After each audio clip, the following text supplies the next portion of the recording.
Hello, everyone. Welcome back. Oh, wait. Hold on. Wait, where are you going? Oh, I got my hat. I feel alien without it. there we go. Hello, everyone. Welcome back to the Random Fandom. I'm your host, Ravenwood, and here's your co-host.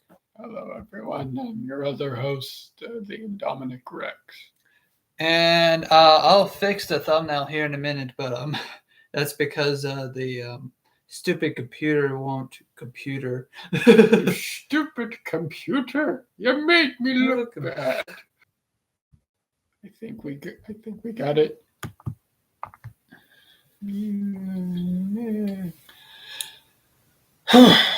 Hello, everyone. Welcome back to the Random Fandom. This was just a Take small two. delay.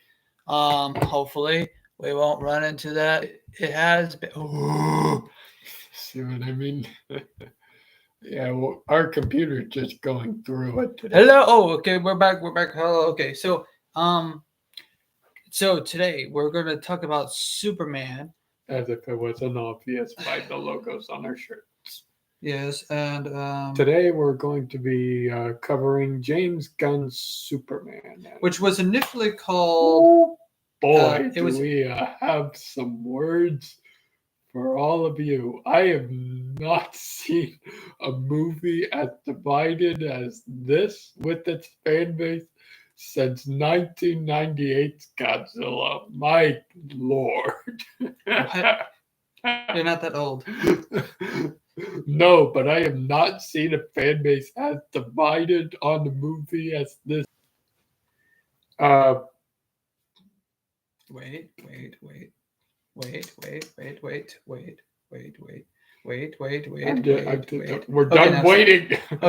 Okay. By the looks of it, we're done waiting. Wait, I'm just saying, like, I've not seen a clear back between the community of people. I'm just going to Since change the that- thumbnail after. Since that movie. At least people will understand this is the Superman movie. So, anyways. This James Gunn Superman movie. Like I went in expecting, another origin story. Was surprised by their direction. There were some things that kind of had me like. Okay, before we go into any of the other stuff. Well, I'm summarizing my experience. I left feeling satisfied, but I can see why there's a divide between the fan base. There are a lot of people that love the movie. There are a lot of people that absolutely hate it.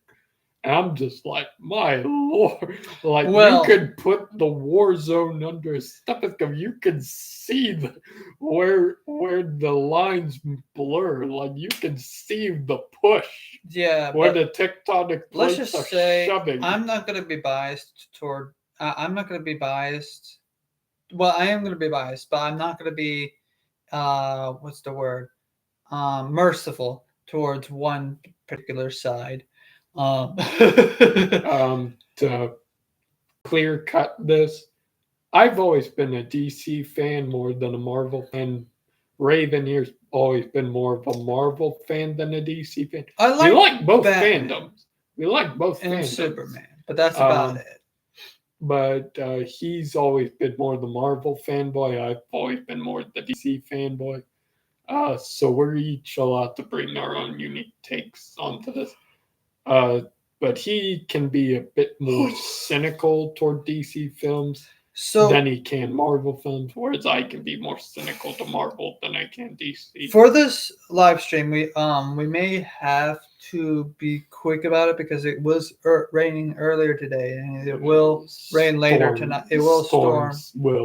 It's always. I hate summer. It's either very hot. At least this summer. It's either very hot or constantly raining on the weekends. I hate it. I'm trying to do a schedule here. I have a schedule. This summer has been particularly.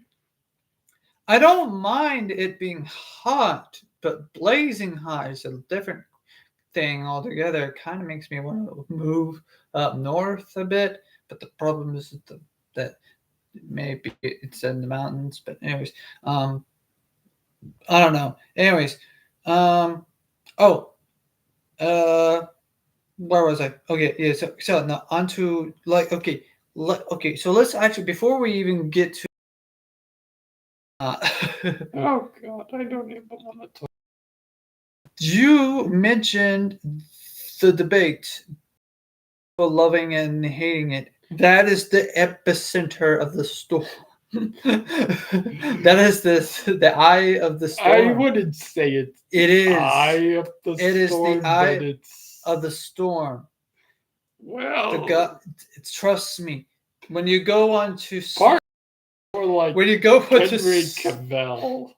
no, when you the go eye to of the storm. Superman, no, Henry Cavill is an excellent actor. He's an excellent actor. I'm just Anyways, saying. when you go to the needle of the Hello, when you go through the viewer. eye. Welcome to our Okay. stream. Hello, We're hello, talking hello. about Superman. When you go James Gunn's Superman. Anyways, no, but first before we talk any about the difference between the Snyder and the gun. The gun is loaded. The Snyder Right. and the gun. That actually sounds like a western. We should make that into an Aesop's fable. That's not Aesop's fable is not a western. Whatever, it doesn't matter. Let's get on. Okay. So I want to do. Since this is, I feel like this is better compared to. Oh, we got a like! Yay!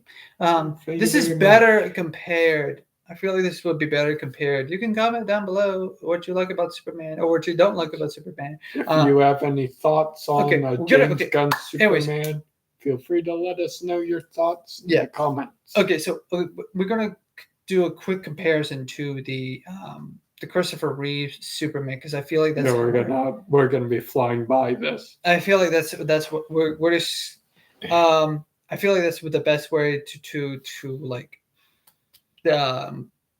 quickly we're not going to talk about what we like and dislike about the Superman films, like our favorite scene and least favorite scene. We're just going to talk about Superman Legacy, but in order to do so I feel like the next stream what we can do is talk about all the Superman films and then just kind of just not forget about that. The next stream is going to be the Fantastic Four. Oh yeah, the Fantastic Four stream. Yeah, I guess we could swap it out to the Fantastic Four and then talk about the entire movie list later. We're losing focus. Okay, but anyways, but what we can do for this stream is quickly just talk about the Christopher Reeve film, Superman Returns, and this movie. I feel like that'll cover all the Superman movies. We're not going to talk about Jack Snyder's. That would be the end. Okay, so first right. Superman 1. The first Superman. The very first Superman. Which by the way, the other films, if I remember correctly, the first Superman film was directed by one person, and then the last 3 were directed by 2 different people.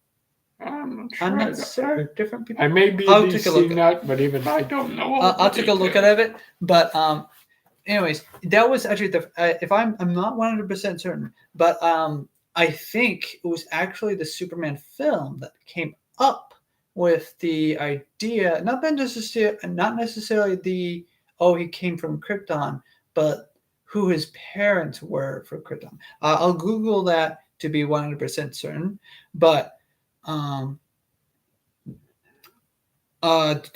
But what are your thoughts in comparison to? And we're not going to mention comics because I feel like even if we did, quick course of action. Even if we did read all the Superman comics, we would not be able to. I feel like we wouldn't be able to cover them in this live stream. But because we're mostly focused on talking about the Superman movies and all that other jazz. And so we can talk about some comics, but just not just not like the general like. We wouldn't do justice. I feel like we wouldn't do justice to talk about the comics and whatnot. No. But we can talk about like cartoon and animated films and whatnot. So some, but not all, and TV shows and whatnot. Right. But only the ones that we have seen all the way through. That is, I'll ask that because we had to do some homework with when it comes to like Superman shows, whether it's live action or cartoon. But yeah, the same thing with Marvel. So don't worry. So don't worry if it's like, oh no, we have to do our homework regardless. Yeah, we have a lot of homework to go through. But what are your thoughts in comparison between the scientist Chadius on Crystal? I really like the design for the first movie of Krypton. Crystal Krypton versus well, we don't even know what this Krypton looks like. But tape recording Jor-El and Laura Lavon. Laura Von L. Whatever. Her name is weird. I need to look it up again. That's well, you go first. I'll go. So basically, you want me to summarize my thoughts on the beginnings of both films? Yeah, the beginning. Well, yeah, the beginning, the origin. How this? Yeah, the origins of Superman. You start with your opinion on that. And I'm going to Google the fact of whether or not when the origin of. Okay. Well, I mean, technically, the origin of Superman began with two Jewish immigrants coming to America. That's not the one I was talking about. I was talking about the origin of Superman from Krypton. You know what I'm talking about? Yes, I know what you're talking about. I was just being cheeky. I'm sorry.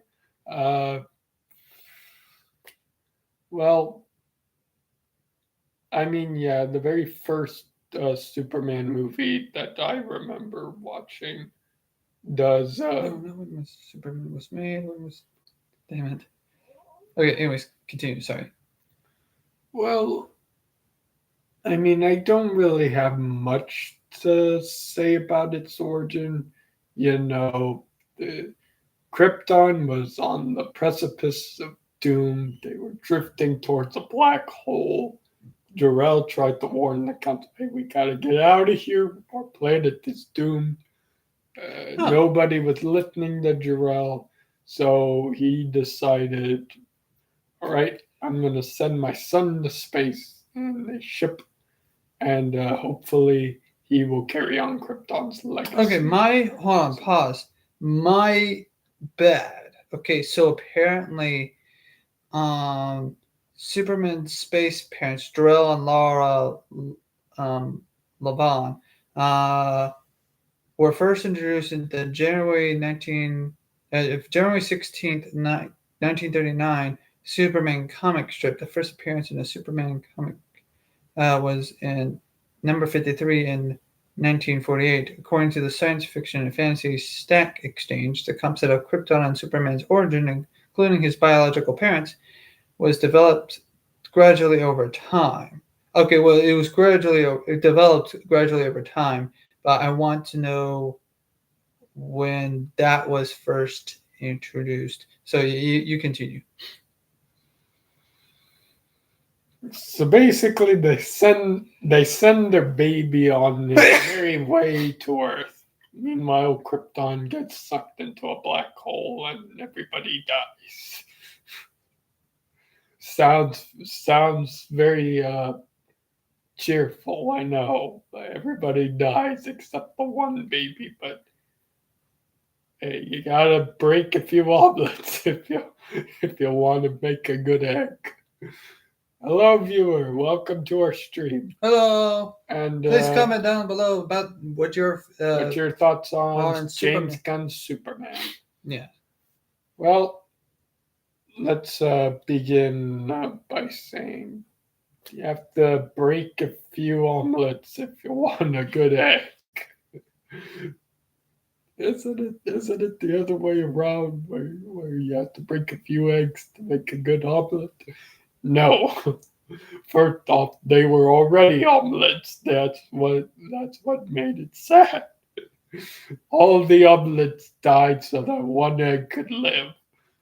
Anyways, so Superman or Kal-El, the infant, is sent off to Earth and his ship crash lands in the western city of Kansas, where he's found and adopted by uh, Jonathan and Martha Kent.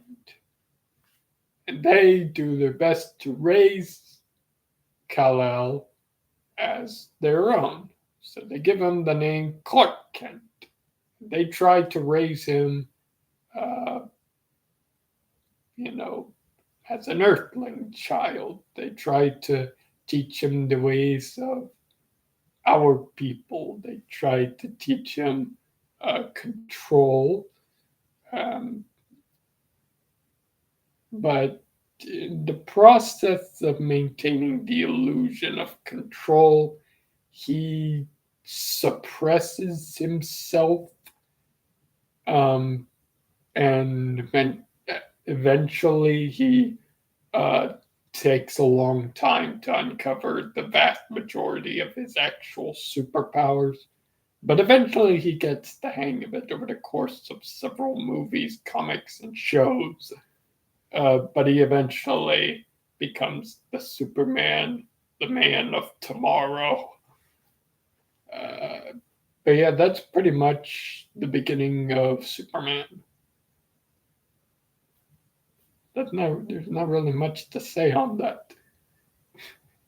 Random alien planet is doomed. They send their baby on their way to save him, so that, Now, on to James Gunn's version of his origin story. From little what we know, unfortunately. Well, I mean, Because we know James a little Gunn, bit. We know a little bit based on what they told us. James Gunn's allergic to origin stories, apparently. Well, I mean, we all know the story. Superman's origin story has been told so many times. Well, I understand that. It becomes a hassle to tell it over and over again. Like, I could barely get through just talking about it because I've heard it so many times. It gets boring just to repeat it. But in James Gunn's iteration, from the details he gives, Kal-El was sent to Earth from Krypton by Jor-El and his mother Laurel. Same as usual. But in this version of the story, the Kryptonians are evil. Jor-El and Laurel send Clark with the intent, or the supposed intent, on living on Earth, conquering Earth, and spreading the legacy of Krypton, spreading the House of L's genes, that sort of thing. Evil, take over the planet. Basically, rule the planet, spread your genes, and rule without mercy. And that was the purpose. But because he was found by Jonathan and Martha Kent, they raised him to be his own man. He made his own choices, and those were the choices along the way. Plus, it helps that the second half of the message in the film was damaged during the the voyage from point A to point B. So it kind of helped that the little baby Kal-El didn't hear the entire message. He only heard the supportive part that says go and okay. Okay. I misinterpreted something here. Be a hero. So it was actually 1978 Superman the movie. In addition to a groundbreaking superhero movie, 1978 Superman also added some key elements to Superman's origin.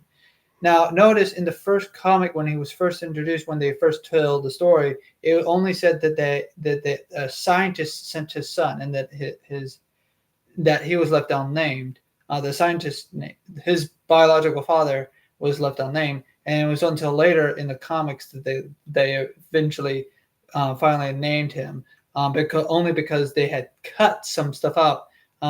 The original writers had to cut some stuff out to make some space. But in the Superman movie, the key elements that they added to Superman's origins, the movies established that the S on Superman's Superman's chest is the family crest representing the House of L. Which this was where the film actually. Since it's the House of L, the crest would look more like the film. L. Also, I get that wouldn't fit the logo. The film also places Smallville in the state of Kansas for the first time. Superman presents the Fortress of Solitude as a giant crystallized structure containing a living recording of the Man of Steel appearance and all of Krypton's history.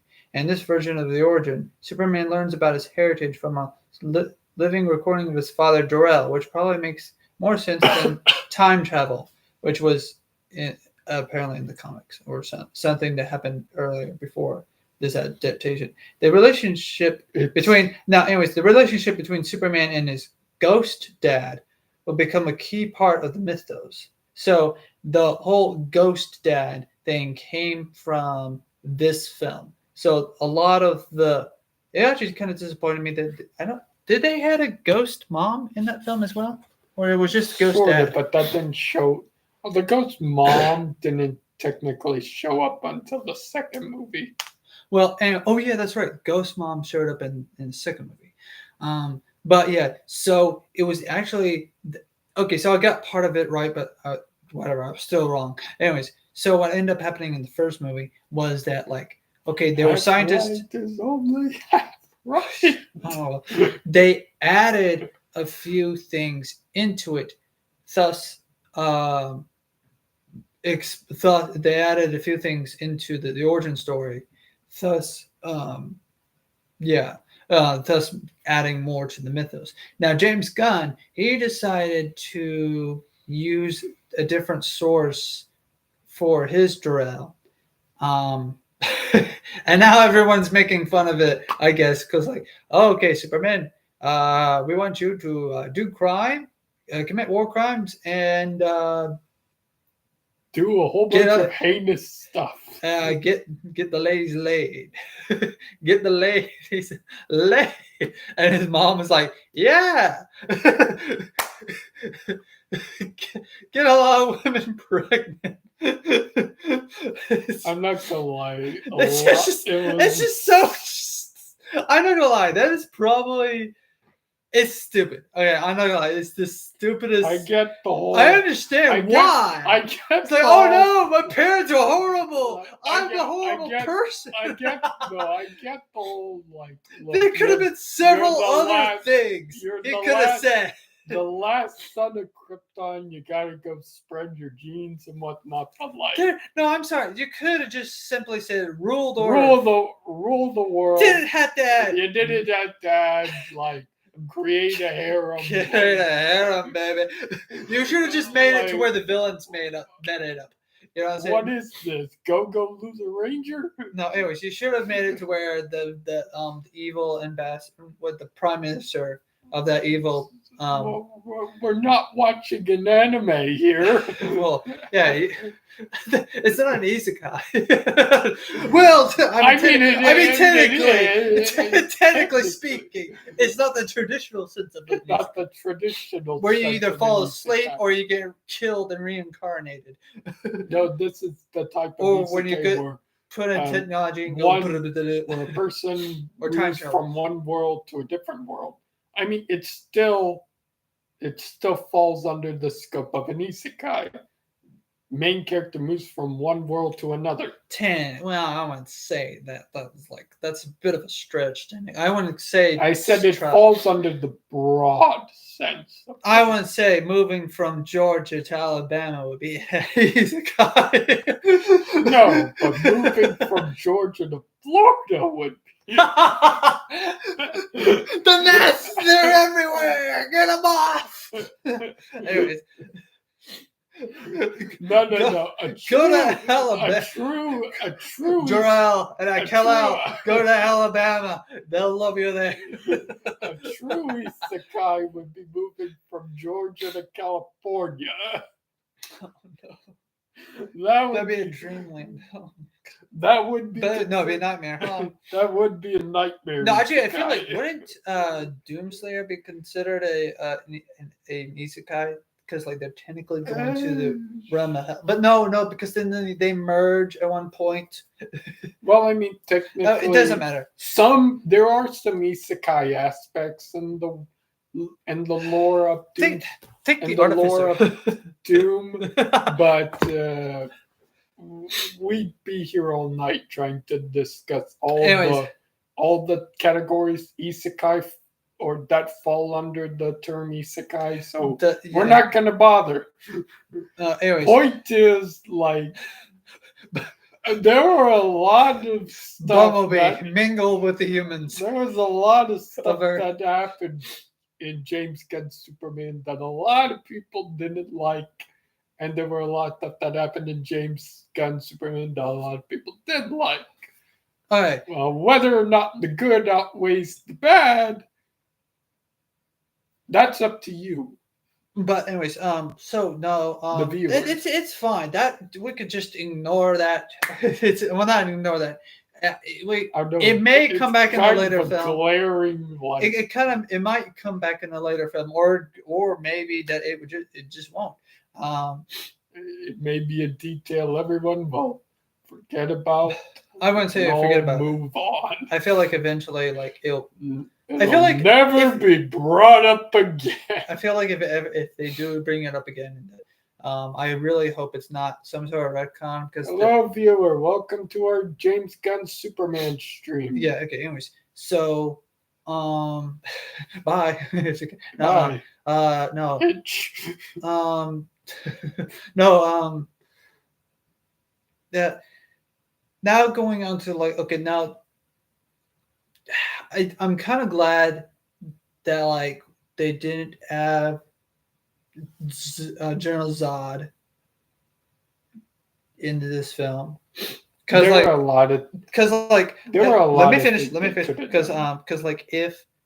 because then it would have been on the nose with me that it was just paying no attention to the statistics. It could be wrong or incorrect. Anyways, so. So I feel like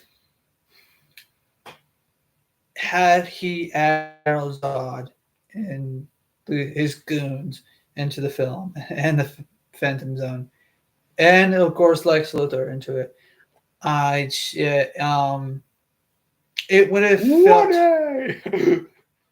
I feel like it would have felt a little bit on the nose that like, okay, he's doing this to make it seem like it's a better version of what we got in Man of Steel. And don't get me wrong, I will point. What I do want to say, though, I want to say this. I could get some hate for this, but it does feel like he made certain. It feels like James Gunn made certain choices in this film. Some good choices, like making Superman actually save the day instead of just Aura Farm.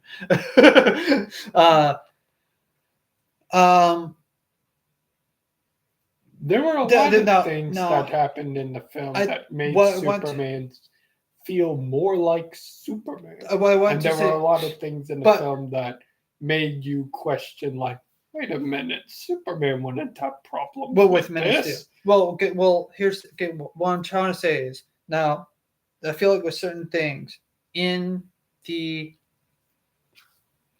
Gunn did said like he wanted to make his Superman beatable, but I want to get to that later. Okay, so what I want to point out, there's no hate towards the movie. I'm not trying to side. I'm not trying to side. Let me finish. I'm not trying to side with a lot of people that hate this movie or whatever. But the there's some moments in the film it just feels like, okay, this aspect feels like it's like he's purposely trying to make it the opposite of Snyder Superman, Man of Steel, or whatever you want to call it, or of Man. And so, mostly it's a good. The thing is, though, it's mostly a good thing that he did so. But some nitpicks here that I will have is that it really feels like he changed Jor-El and Laura Lavon, Laura Lavon, better or the worst to being bad guys, or being like, basically evil biological parents. It really feels like that because, like, oh hey, I will say this: I did not like Man of Steel. Maybe when I was younger and watching it for the first time or for first couple of times, but then after like growing up and kind of just like letting it sink in. I don't like Man of Steel, but I do like Jor-El and Laura Lavon and how they're depicted. I also like how General Zod was depicted, but they stood out well. But the problem is the rest of the film just kind of falls apart. And again, I'm not saying that Superman can't kill. He can. Is that he prefers not to. Literally in the movie, we see that he's fighting this giant monster, and he could kill the monster, but he prefers not to. He says euthanize it a lot less humanely. A lot more humanely. He even tells both Guy Gardner and Mr. Terrific that he's hoping to move it somewhere so it can be studied. But it was a little funny. They're both like, come on, man. It was a little hard-headed on what is a little hard-headed with this version of Superman is that he says that he also punches the monster and nearly causes it to fall on top of the building, which he quickly corrects. That's why I will say about this version of Superman, he corrects his actions. He is aware of what he's doing. Meanwhile, the other Superman, like Zod, kicks like one of those oil tankers or something. He kicks one of them. He kicks an entire truck at him, and it's filled with like oil and whatnot. And he just dodges and it let it explode into the building, causing more unnecessary property damage. Don't get me wrong. There was some unnecessary property damage in this film, but however, most of the city was evacuated, so it's kind of like, it's kind of okay.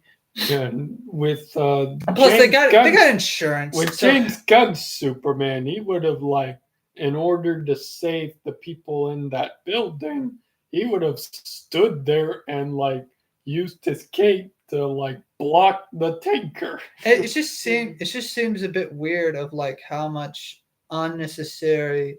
Don't get me wrong, it can be good for a Superman film if the city wasn't evacuated and he had no other choice but okay, this is too much collateral. We have there's a lot of unavoidable collateral damage, say Doomsday showed up.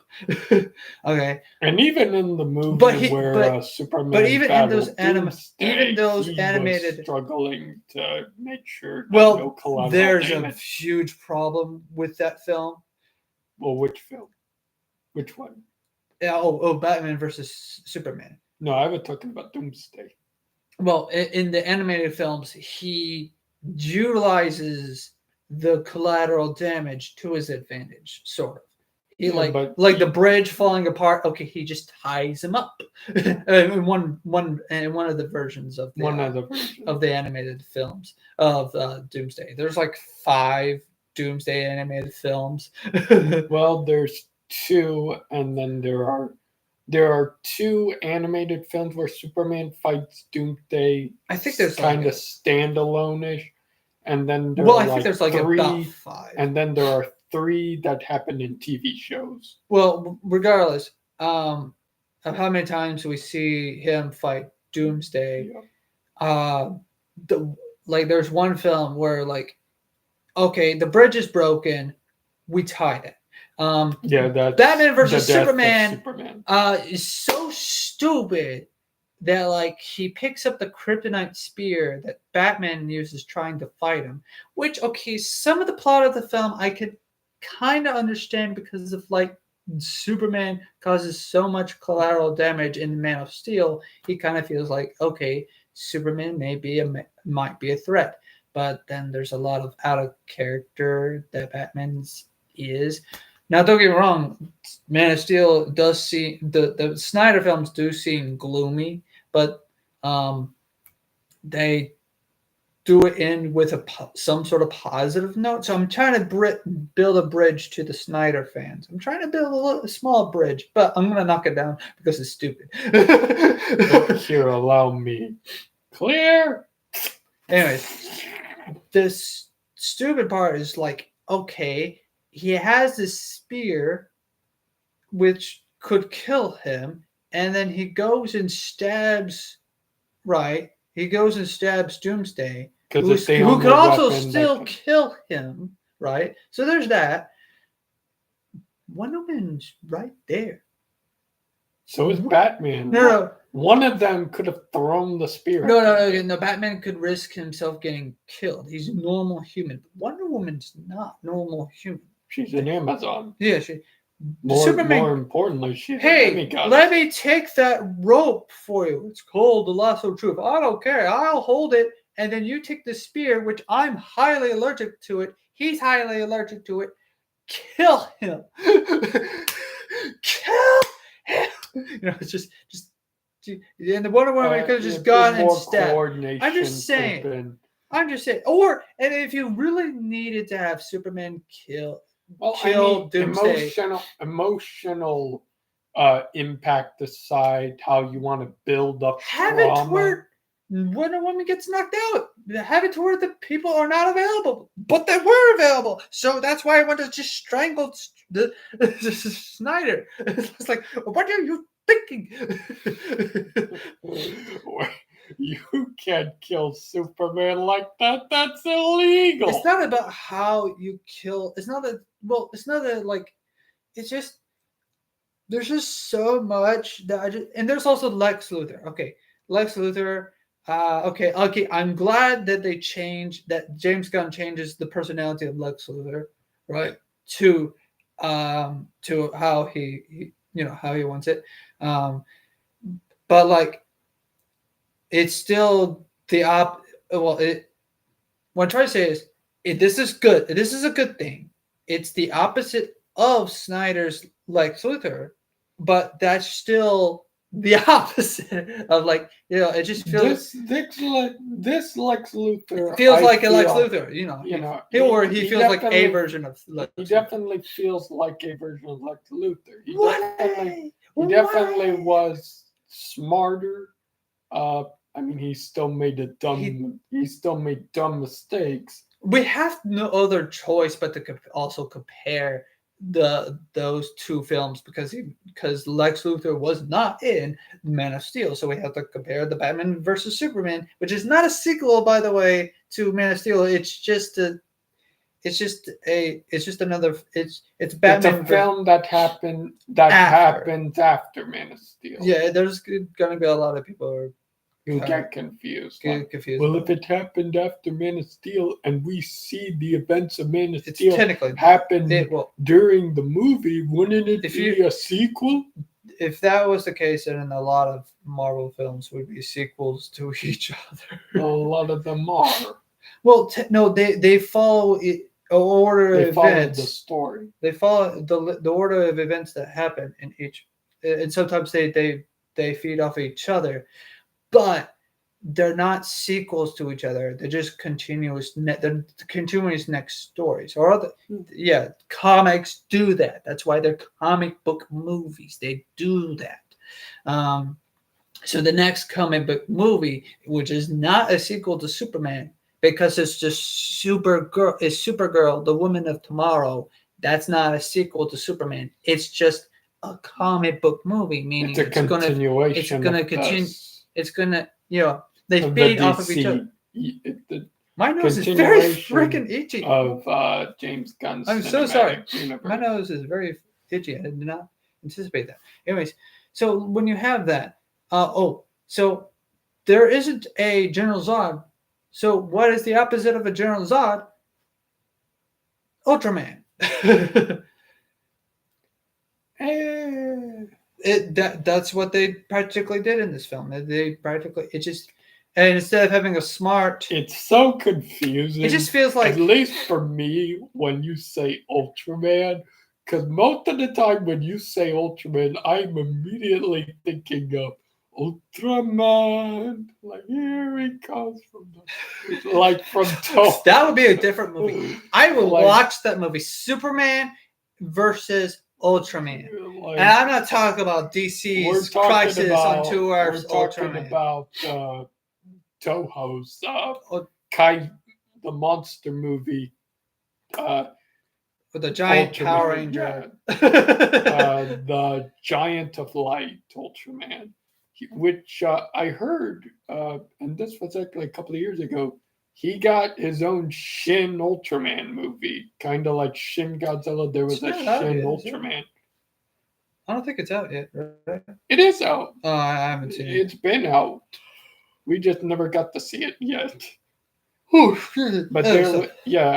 sometime after Shin Godzilla, there was a Shin Ultraman. But despite all these opposites, hello viewer.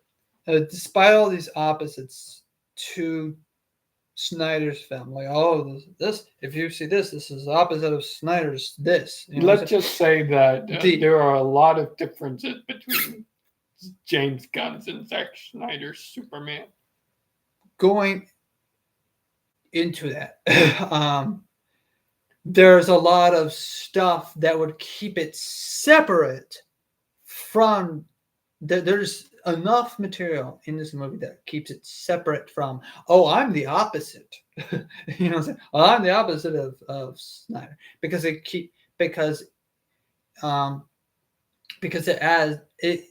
has a more convincing Superman story, in my opinion. There's a pocket dimension. Oh, wait a second. Before we go, pocket universe. No, it's a pocket dimension.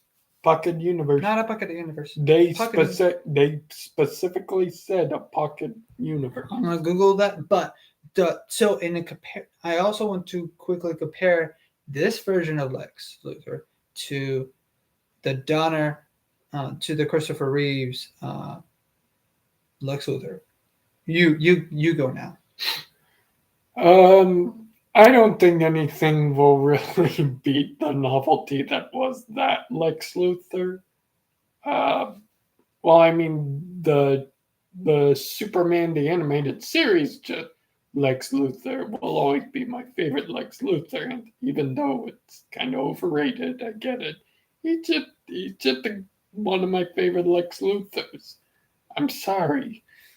But Lex Luthor in the Christopher Reeves movies,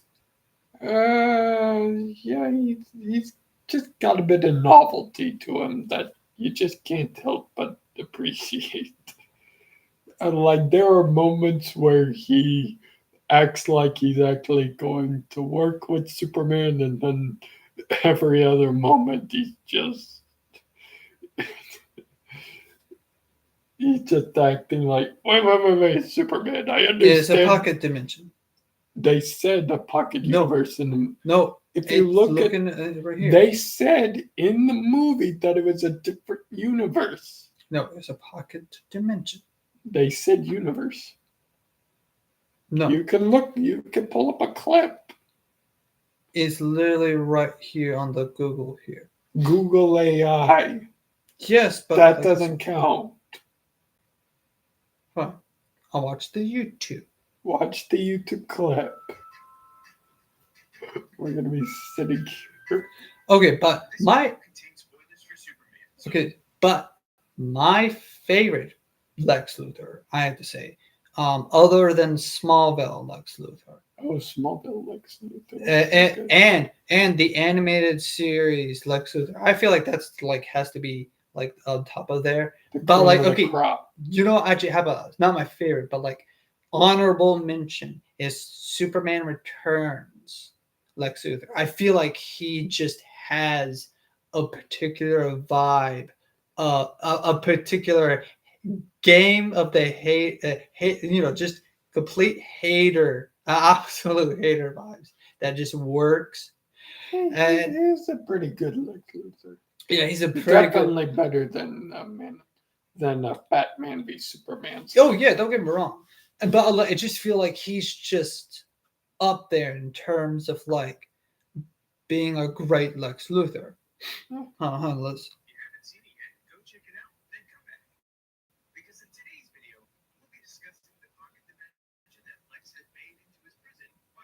In the movie, clip, Mr. Terrific actually says, "How be damned, he made a black hole that punches into another universe." I mean, Jimmy Olsen even said he's in an alternate universe. No, this is a dimension. They said universe. Anyways, continue talking about. Now let's talk about Eve Tessmacher. Miss Eve Tessmacher. What do you think about the one from Christopher Reeve's films will always be the best Eve, in my opinion. Ever since that version of Eve Tessmacher, there haven't really been any other Eve Tessmachers that come close, in my opinion, except for a few versions of her in the comics. And then the Eve Tessmacher we get in this film are just kind of. I'm talking about a clip, like an actual film clip, like get some actual audio of it. Okay. I think it's called both in the film, like the pocket dimension, pocket universe. Because like, it could be it. It could be that it's just both. I just heard pocket universe. But the one in this movie was kind of just a internet sensation. She was always obsessed with taking photos, and for the life of me, like, was there just something in the water in Metropolis that day? Because it just felt like she, along with every other woman in Metropolis, aside from Cat Grant and Lois Lane, every other woman was just on something. They just wanted Jimmy Olsen. I'm just like, why? Why are they emphasizing this of all things? Like, why are they emphasizing Jimmy Olsen as a chick magnet? Like, that's the weirdest thing to emphasize.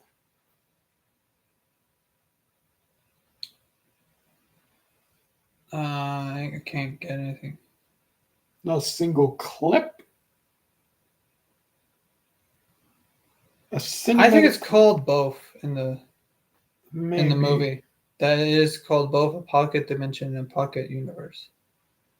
Maybe all I remember is hearing it being called a pocket universe. Well, everything is calling it a pocket. Oh wait, hold on. There's two sources here. One source says it's a pocket dimension. One source here says it's a pocket universe. See, this is why I'm confused. But it's a okay. I'm gonna do the DC fandom. The pocket universe is also known as the pocket dimension. It's a parallel dimension within the multiverse.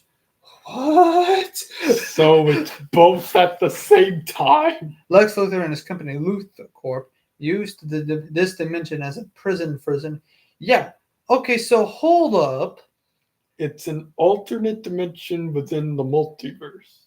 Okay. So there can be a way to have multiple Superman. Henry Cavill being evil. Hey, technically we could have the Snyderverse return. You'll want that, don't you? Have him return, but then he's an evil Superman, and then have Superman defeat evil Superman. Do you want that, Snyder fans? No. I will shout out to the.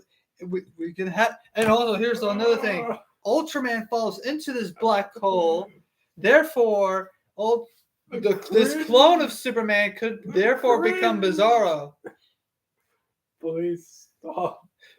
Look, I've already had enough with the CW's Lois and Clark show making Bizarro a Superman that came from an alternate dimension, and then he became a zombie Superman that Lex exploited and turned him into Doomsday.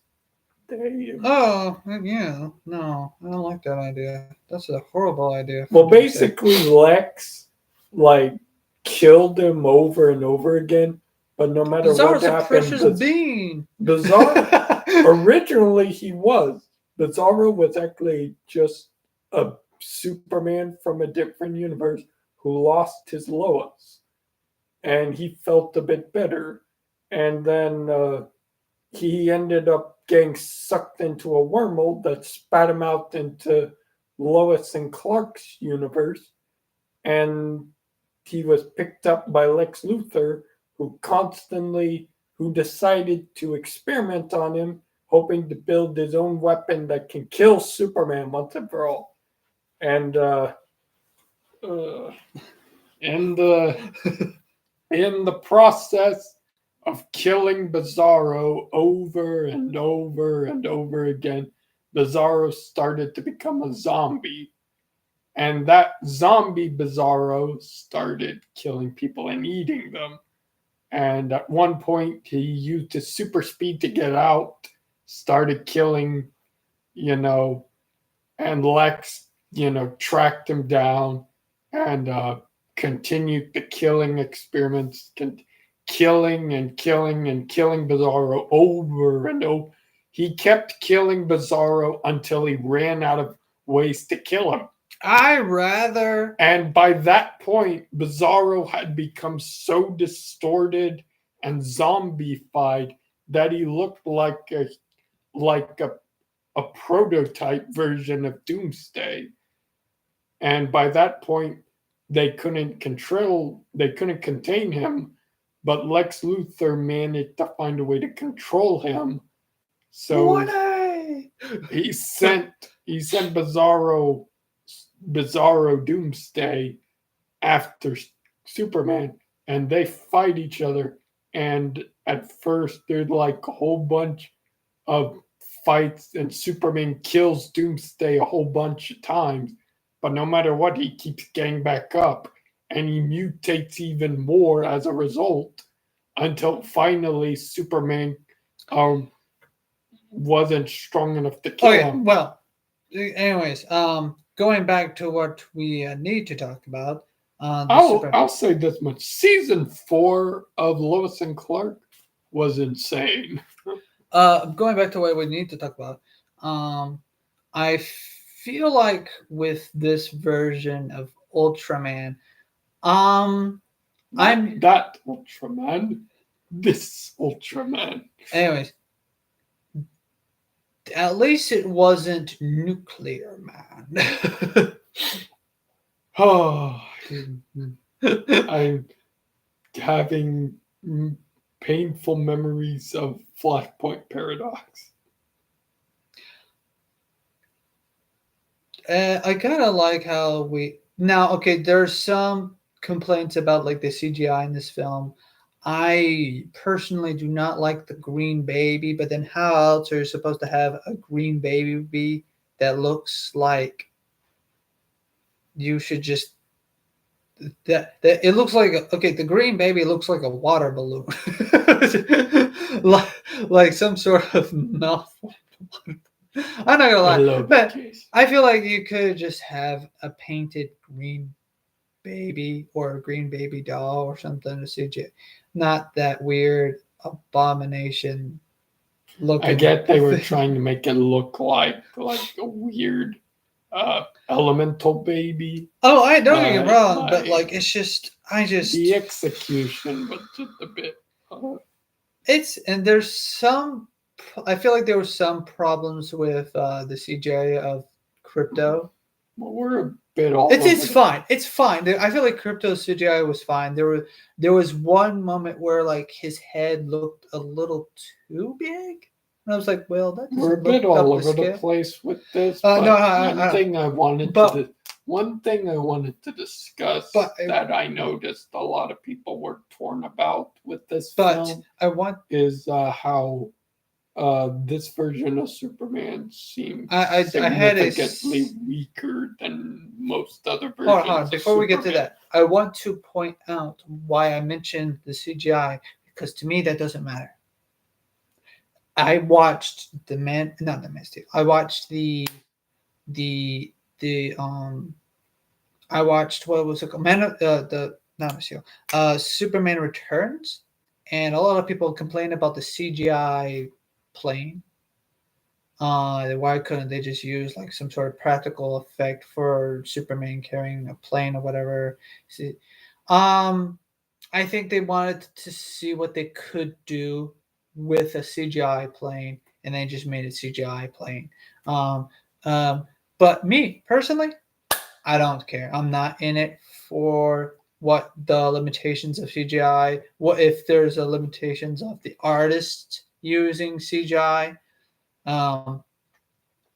Because or the tricks that people don't know about CGI because for example the Pirates of the Caribbean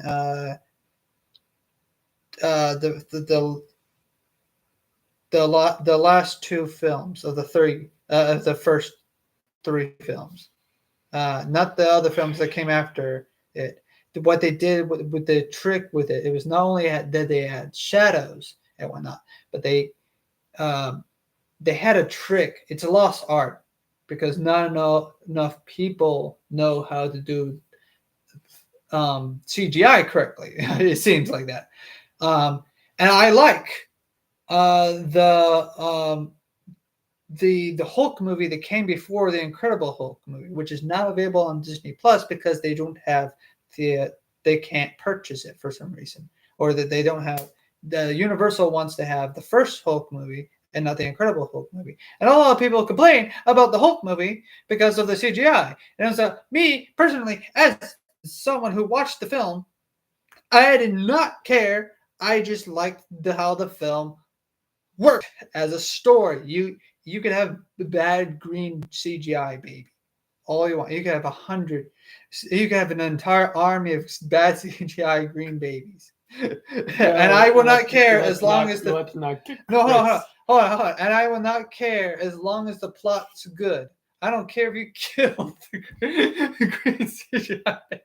I hate that thing. Come, my army of orphan children. Okay.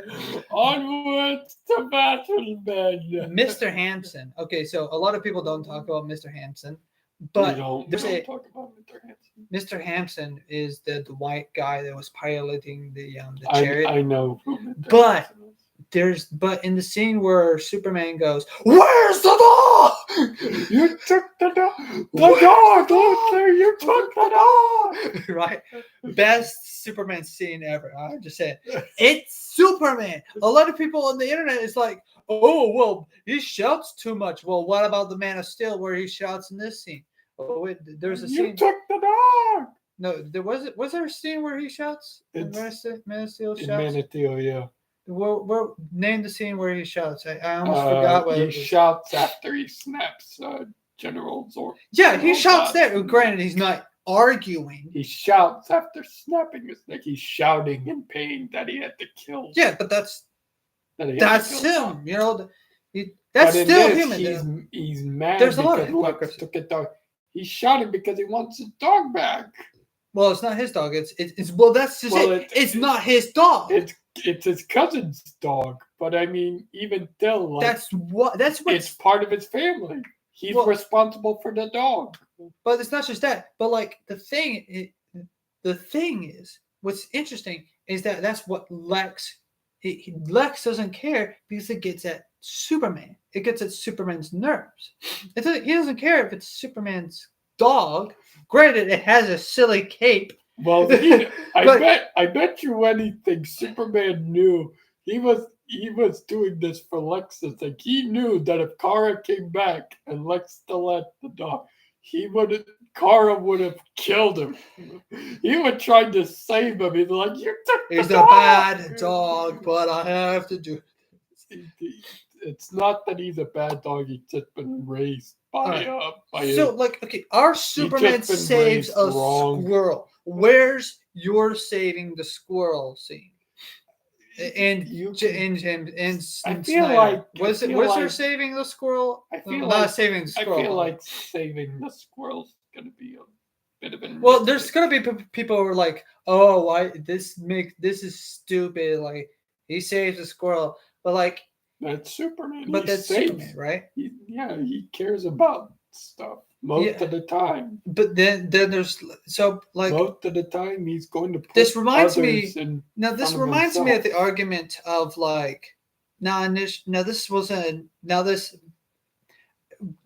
the time I was blind.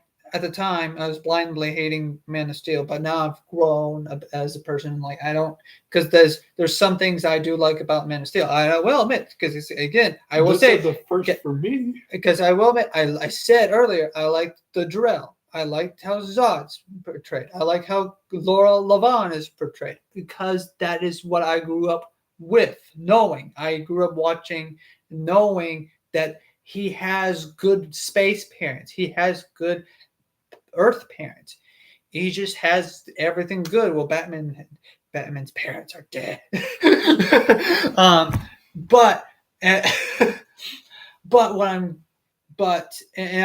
personally don't like this version of Jor-El. But anyways, getting back to what I'm saying, getting back to what I'm saying, they were trying to point. There's a part. It doesn't matter what your parents want you to be. But that's the message. You want to be. That's the message. Yeah, and that's the message. A lot of, a lot of people miss that. That's a message that a lot of the Snyder fans miss. To take to heart as well. That you are the person you want to be, and I hope you take that. Going message back to my. That you can be a good person. It doesn't matter if you start out in bad. He really wanted his parents to be good to justify his good behavior, right? And then that his heart sinks because of like, oh, my parents are bad. Well, guess what? Who cares if your parents are bad? You are good. Stay true to what you believe in. Anyways, going back to James Gunn versus the Superman. Although I will have to say this. Please let me finish. If you stay true to yourself means that you have to be a serial killer, maybe rein it in a bit. I'm just saying we have enough of those as it is. Anyways. Try and control it.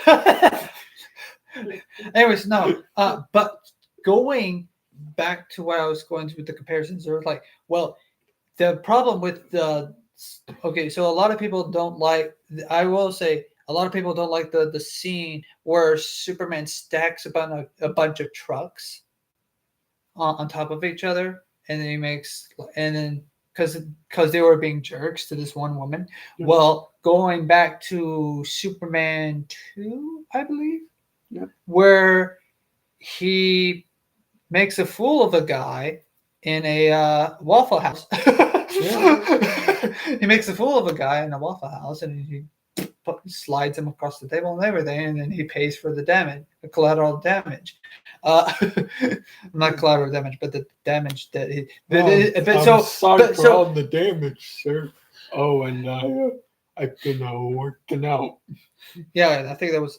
Anyways, the first round one didn't go so well because he had lost his powers. What I'm trying to say, hold on. What I'm doing, the reason why I have this comparison, well, guess what? Guess what Superman also does in James Gunn's Superman? While it's true, I don't like Snyder's Superman. I do like Christopher Reeve's Superman. But guess what he does in Where's the Dog scene? Not only does he have an emotional cross, he flips a table. Flip the table. No, not the flip table. It's an entire desk. We have to get it right. He flips the desk over with the picture of Mr. Hanson on it. There's a picture of Mr. Hanson. Yeah, I have to look at the scene and you'll see that there's a small picture of Mr. Hanson. This is part of Superman's get upset. That is the argument that I'm making here. That is Superman. He's human. Literally in the speech, where he says he is Superman, he makes mistakes. That's something that I can admit that Snyder does right. He makes mistakes. Now, the one thing I don't like about Snyder is his Earth parents. Not Martha. Martha probably I don't like. But Jonathan Kent is like, I tech this shit. Don't worry, Superman. Well, he told his son to stay back. Maybe allow the kids to die. Just to get out while you can. Get out of there. He told his son to stay there. I can understand the speech that Snyder was going for, but he did nothing with it, or he didn't have. Well, sort of. He sort of did something with it, but it did it really felt like there was no lesson to be learned from there. I feel like what would have made Man of Steel better, in my opinion. So, Snyder, if you're watching this, Snyder, take notes. So have the same speech. Make it. Would you sit up? Ow. Jesus. Sit up. Anyways, have it where he says, maybe you should have let them die. And then he saves Jonathan Kent from the tornado side. They have an argument, right? You're endangering yourself to the public. You're endangering your identity, Clark. It's important. If word got out, blah, blah, blah, and then he dies of a heart attack. He can't save people from heart attacks. Which, by the way, I know you would feel like you're ripping off of I feel like it would feel like you're ripping off the very first Superman film, where Jonathan Kent does die from a heart attack, and he. I feel like most iterations of Jonathan Kent have died from heart attacks. Yeah, Smallville's Jonathan Kent died. I'm glad he didn't die here because the comics he dies mostly from heart attack. Although a few versions of him in the comics are still alive.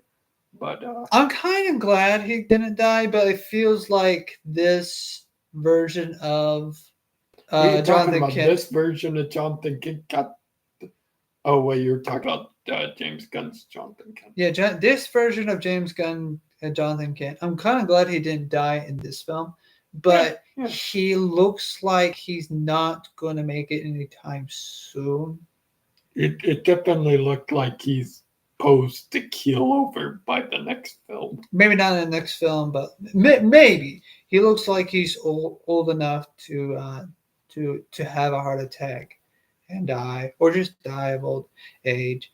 And maybe, well, no, he might maybe have. That'll be the catalyst That could be the maybe that'll be the catalyst that like the problem with anchors Supergirl into valuing the lesson of life.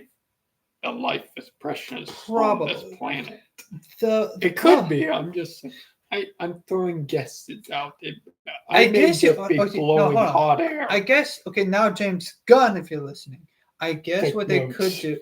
I guess what you could do, probably, if he does die, if Jonathan Kent does die, it could force him to rethink the lesson that he learned in this film. Maybe not necessarily, because sometimes we rethink lessons in life, regardless.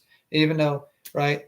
Usually most films, like, okay, he learns this lesson. Now Bob learns this lesson. Now Bob learns this lesson in the next film, and now he learns a different lesson. He learns another lesson. Blah blah blah, blah, right? But sometimes in real life we had to relearn our lessons. To reflect on them. I feel like in order to learn the new lesson. I feel like if Jonathan Kent dies, and whatever the next film may be,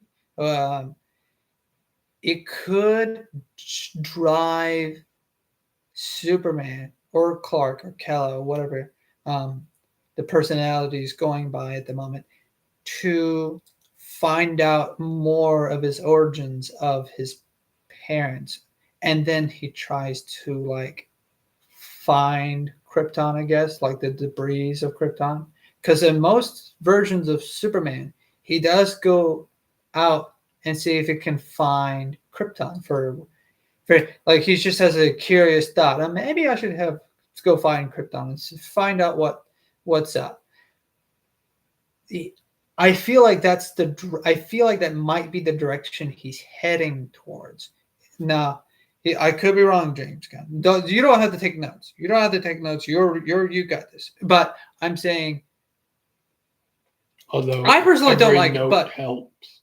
I feel like that would drive him towards trying to search for more meaning in life, I guess, and by looking, because sometimes when it comes to death in the family, sometimes people try to search the square one, back to the basis. Sometimes people go back to they emotionally go back to. They go for they look for their not hard resets. When people are emotionally up, when you think you keep going.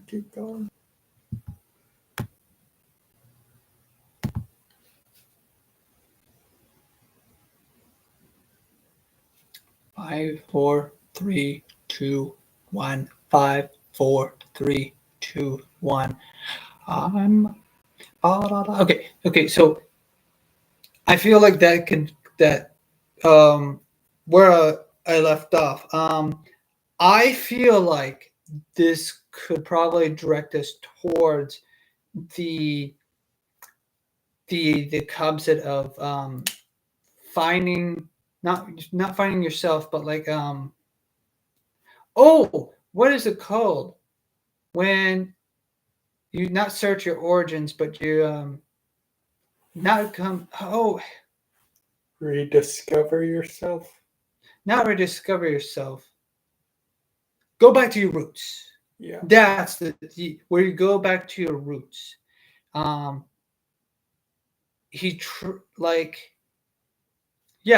I feel like Jonathan Kent's death may lead him to decide to go back to his roots, because after all, there is still the question of the history of Krypton and what it was like.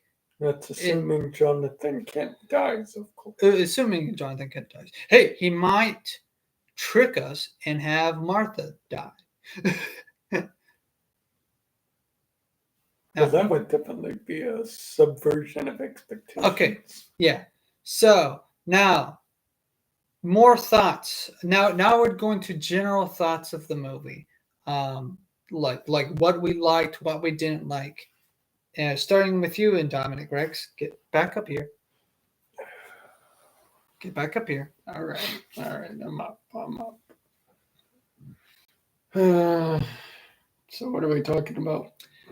Your general thoughts of the movie. I think we're done comparing stuff to the previous films. It's been an hour. Well, we have to go through an hour or two to talk about everything. Well, I certainly hope not if you're talking like this. Well, anyways. All right. Well, my general overview of the movie. We almost forgot about the version of Lois Lane and Jimmy Olsen. But we'll get to them later.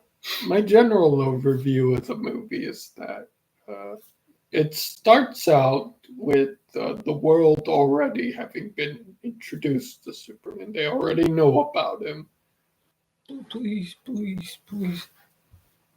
second. Wait. 5, 4, 3, 2, 1. 5, 4, 3, 2, 1. Now go again. Powers and abilities. Right, he's already saving the day. Yeah, he's already coming to his own as a hero. So the world's already aware of him. And right off the bat, the movie's kicking his ass. Right off the bat, he loses frame one. Like, they have him experience his first ever loss, according to the subtitles at the beginning of the movie, saying, for the first time in history, Superman loses. And we see Superman crash into the Arctic. The loss technically doesn't count because it's a clone of himself. So technically he's only losing to himself. I mean, a loss is a loss is a loss is a loss. True. With Lex takes those. Meh. What? And there is a kill count in this film, actually. Believe it or not. Yeah, there's quite a few deaths. Well, there's one that happens right in front of us where he kills a random citizen, and then there's presumed deaths. It's not obvious, but it's presumed deaths in the war where they're shooting and they're about to shoot. They're about to kill they're killing civilians, but it's presumed deaths because we don't actually see them get shot and killed. But I'm assuming there's at least one or two, probably a few. Buckle my shoe. Speaking of people dead. Speaking of wars, that's what essentially this film. Its basic plot focuses on. That's the main focal point, is that there's an initial war or an invasion happening between Bosnia and Bosnia. It's Bolivia. It's like the Middle East version of Russia. Well, I thought it was Bosnia. No, it's like Well, look it up then. Okay.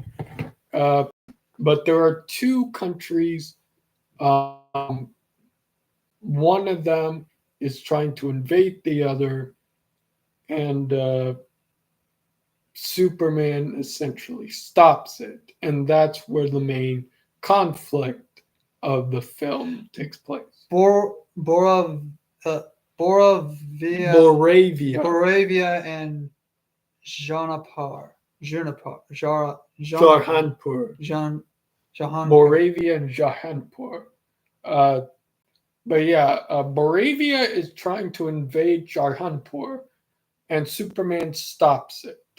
This causes some global problems. Everyone's now afraid that Superman is going to insert himself as the law of their planet. Yeah, and that And can Lex be a Luthor- concern. That can be a concern. It's a valid concern. Valid point. A superpowered being who can do basically anything, uh, doing whatever he wants across international waters That can would be a make a terrifying. That can be a terrifying concept. But Superman, the good-natured Boy Scout that he is, he just wanted to save people. He didn't want anyone to die, and that's good. But to the rest of the world, that's naive thinking. That's not how it works. And Superman had to learn this lesson the hard way. But Lex Luthor is trying to pin this on Superman because he's getting in the way of Boravia and Lex's plot to take over Jorhanpur and establish basically Lex getting half of Jorhanpur for some nefarious evil plot. He wants to be king. He wants to be king of his own country. Kind of like the Lex Luthor of the first movie. If you remember. Oh, yeah, he wanted his own state. He wanted state. his own estate. He wanted his own state. He wanted Tessmacher had her own place, Tessmachersville, and then Otisburg. Otisburg. I mean, I figured since Miss Tessmacher got her, but Otisburg. Oh, I'll erase it, sir. Otis! Basically, of all the things you could call it, it's Otisburg. Lex Luthor in the Christopher Reeves movie, he wanted his own place. He wanted to be king of his own land. I don't think there was any of that in the Snyder film. No. And in this film, Lex wanted to be his own king as well. No. Instead, there was an Eve Tessmacher, but there was no Otis. Sad. There was only Ultraman. Was there a Tessmacher? Yeah, that was Eve Tessmacher. No, was there an Eve? There was an Otis, actually. He was the black guy. Oh. Otis? I didn't. And he was. They basically upgraded Otis from being the sidekick to like the Chad kick. All right. Otis. But essentially, Lex is trying to become king, just like in the Reeves movies, and he can't do that unless Superman's out of the way. So he tried to frame Superman, but he needs incriminating evidence so that the rest of the world will listen. So he and a woman named the Engineer. I can just imagine, like, all of a sudden she becomes like fat or something. Engineer. she just wobbles around the screen like she's the engineer from Team Fortress. Team Fortress. She just smacks Superman with a wrench. It's like. He's like, 1A. All right. So they basically infiltrate the Fortress of Solitude using Ultraman, who's basically a clone of Superman. From all the many years Lex and Superman have been at each other's throats. Or Lex has been at Superman's throat, and Superman just swatted him away like, shoo fly, don't bother me. But basically, they infiltrate the Fortress of Solitude, find the damaged message that Jor-El and Laurel have sent with Kal-El, their son, Superman. And they undo the damage to the recording, and they translate it for the whole world to see. And this causes some problems. because now the Justice Gang, as Guy Gardner calls them. Speaking of which, I noticed Nathan Fillion loves to play any role involving Green Lantern. In the animated films, he's always playing as Hal Jordan. They could have made him a Hal Jordan. In this film, he decided to play as Guy Gardner. But I guess he just didn't have the looks for Hal Jordan. But he could. Maybe. Anyways, Nathan Fillion's role aside, he was great as Guy Gardner, though. Yeah, he's actually like he's depicted as a jerk, but he is also a nice guy. When they were questioning whether or not Hawk Girl's there's an interesting take on Hawk Girl as well, and Mr. Terrific. All the roles were played too. I thought they were played pretty great. But anyway, they were side characters. They were side characters. The Justice Gang is not worried about Superman, whether what's being said about Superman is true. Superman, has to deal with this, and he's confronted by the idea that his parents were actually evil people, and that terrifies him because that makes him feel like he's evil by proxy. And so he turns himself in as a result, and Lex Luthor reveals his entire evil plan to him in standard villain procedure. Now, what I'm going to have to say is there's going to be a lot of people who are like, oh, this is not a Superman solo film or whatnot. It pretty much was. It pretty much was, but the problem that does stick out is that Mr. Terrific does a lot of fighting in this film. He does help a lot. So does Lois. Well, yeah, but so does Lois, and that's actually expected in a Superman film is for Lois to help Superman in some way or shape or form. Now, Mr. Terrific had some funny scenes in that movie. Yeah, he's one of my favorite. But it wasn't about them. They're side characters. It wasn't about them. They didn't have. Resuming. Hold on, they didn't. Okay, they didn't. You don't have to do an overview. Every time you do an overview, take 12 paragraphs long. Buddy, I've literally only taken 15 minutes, more than your hour of comparing movies. Well, I was trying to do that quickly. Well, you didn't. Mine was actually quick. There were some interruptions. Mine was actually quick. Anyways. But essentially, after Superman escapes the alternate universe that Lex locks him up in, he, reunites with his parents to cure himself of the kryptonite poisoning for a time. And he's still conflicted with the idea that his actual birth parents were evil. So Jonathan Kent has a heart-to-heart with them, telling him that it's his choices that matter, not other people's. What he wants to do, he should do. So, encouraged by this, Superman decides he's going to continue to be the hero he's always wanted to be, to serve and protect the people of Earth.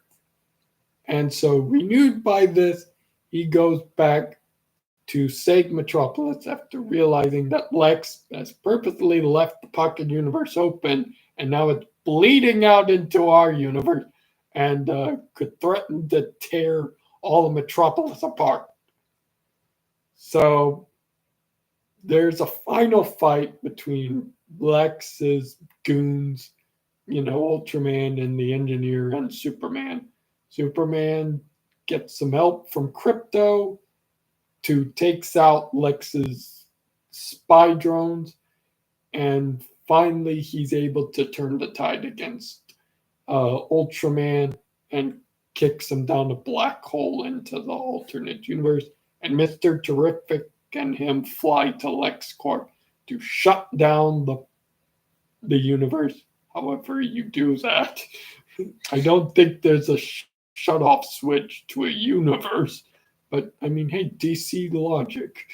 They turn off the universe, they close it. It was just the portals. So. Yeah, I know. They close it, and there's also the fact that it's in the atmosphere. So Lex is sent to jail after new incriminating evidence is brought to life thanks to the genius that is Eve Desmucker showing her selfies off to Jimmy Olsen, and he shows them to Lois Lane. And because of this, Lex is arrested and is sent to prison, and it's a happily ever after. It's another day of Lex going to jail, and Superman flies off into the sunset. It does feel like I will say it does feel like the pocket universe or the pocket dimension or whatever you want to call it, pocket dimension universe. Sure. Let's go with that. Pocket universe dimension. No, pocket dimension universe. Pocket dimension universe. With the weird blocky protons. Proton, neutron, whatever, river.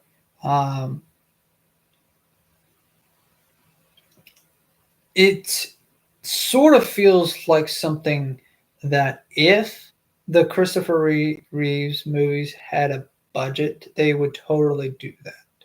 Maybe. Or if they had something, maybe not to the same degree. They probably might have whatever the 1970s or 1980s would be limited to, the technology that the 70s and 80s would be limited to. They definitely would have tried something like that if they had it. They had the Fortress of Solitude. I will say there were a lot of things in this movie that felt like there was a lot of inspiration from the Christopher Reeves movies. They had an AI computer which went berserk. Didn't the AI computer also had a human form or possessed a human? Which one was that? The third movie. Oh yeah, it possessed. I think it possessed a human. Yeah, she's dead. No, Superman saved them. I think, I'm not certain. Well, anyways, yeah, there was that film. What was it called? It was Superman 2, and then there was Superman 3. What was it? Superman 3 had a title. Superman 4 had a title. Yeah. There was Superman 2, Superman 3, and then Superman 4, The Quest for Peace. Yeah, The Quest for Peace. And then Superman 5, Superman Returns, which was no longer Christopher Reeves. It was a different, and no longer the actor. The actors had to change. They changed all the actors. As a kid, when I was watching all the films in one go, I didn't understood at the time that I never understood at the time that actors age and die. At the time, I was thinking, maybe they were trying to imply that everyone was older now. Apparently, Superman Returns was a reboot of the movie series, but it took place after Superman 2. See, let me finish. But it took place after Superman 2, meaning 3 and 4 didn't happen in the new Superman timeline. Problem is that not a whole lot of people liked it because I guess they said wanted to forget 3 and 4. Not a lot of people liked Superman Returns, not because it retconned, or not retconned, not because it rebooted or not rebooted. It rebooted the timeline of that. It did a mini restart, right? So did Flash Paradox, and suckers loved that film. No, listen. No, people hate that film. Anyways, no. I'm joking. Anyways, no. It's a Not according to reboot my abacus. taking place after Superman 3. Anyways, a lot of people didn't like Superman Returns because, and I think it was because it was boring. But me personally, it just kind of felt a little long. But I didn't find it was boring. So, because the best part of the film, in my opinion, I think it was Superboy lending Superman some strength in a way. I think that was a part, or he was dying. Remember, he was dying, and what I did like about the film, I will say, is that Lois dated some other guy. Who was the other guy? Richard. Yeah, he dated this guy named Richard. I didn't like that. Lois was married to Richard. He got married to Richard because Superman was gone for so long. I mean, yeah, that makes sense. But like at the same time, I'm like, he was gone for I think 5 years, according to the film. Yeah. And I can understand. A woman can only wait so long before they have to move on. Men, take notes. A woman isn't gonna wait forever for you to make the first move. You have to make it, or you'll lose it. Anyways, I know from experience. I do. He I really liked single. the scene. And ladies, he's still ready to mingle. Stop. I really liked the scene where he just lifts up the island and then just gets rid of it. He just tosses it into space, even and though Lex was kryptonite Lex was like, his body. What?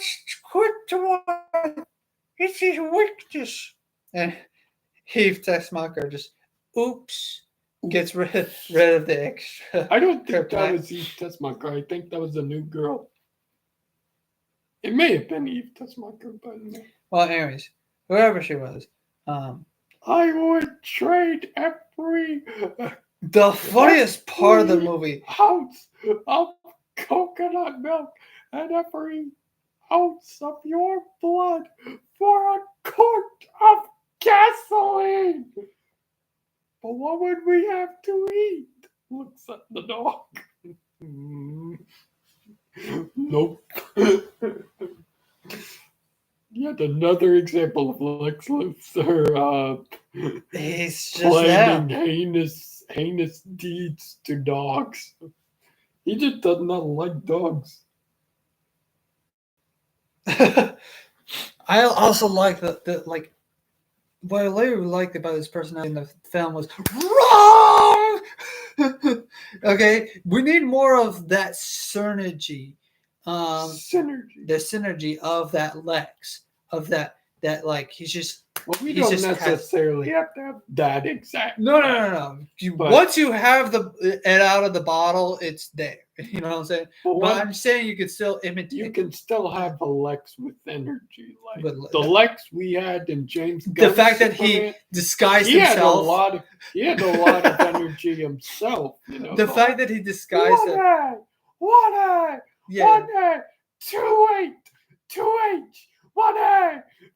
15C. Like he had a lot of energy. He had the energy. He had a lot. But I'm talking about like that. Like a gamer, like spouting combos. But I'm also talking about like how he just like he was like, let me hear the part.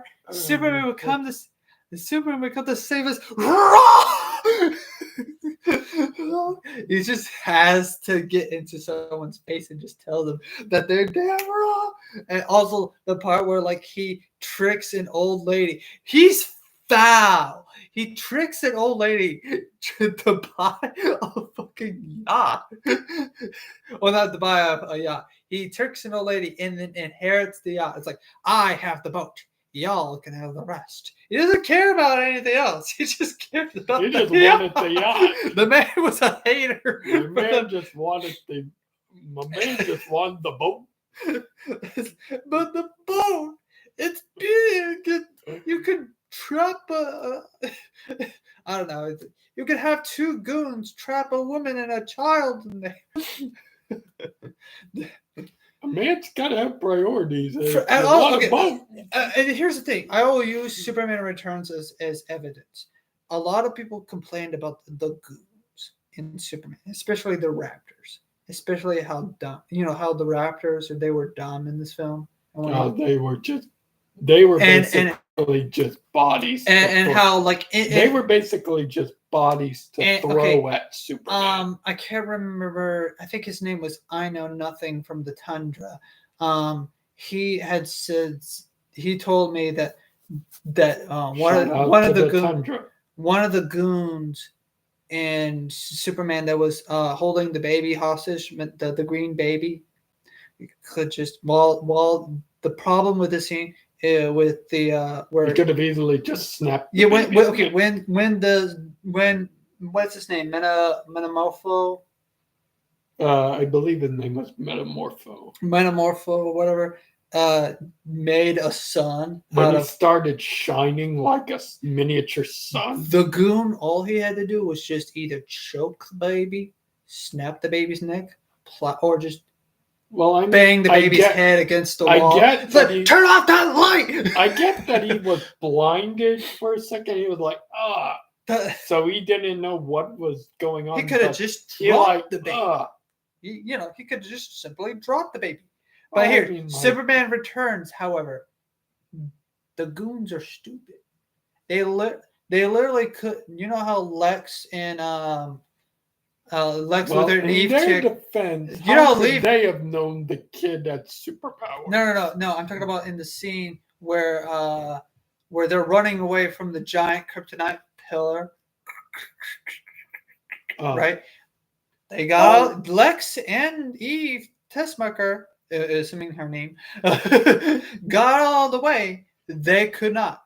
It was going down one direction. There was no wind resistance. It had no limbs. It was going down, and they probably thought they could outrun it. The goons were dumb. They should have just gone out of the shadow. You would have been fine. Now there is a scene in I think it was Prometheus or where the spaceship, I think it was either one of the Alien Covenant or Prometheus or whatever, where the spaceship was crashing down. Yeah, I know what you mean. Now, Raymond, I do want to poke I think fun that was here. Prometheus. Anyways, it doesn't matter. No, yeah, it was probably, I think it was Prometheus. Was it? Anyways, Prometheus, where their spaceship was crashing down, right? And the blonde lady they were both trying to outrun the shadow. Problem is, I will point it out again. It is a giant thing. Get out of the shadow. Now, Raymond McNeil would argue with me and say that, with a lot of, shout out to the author of The Artificer.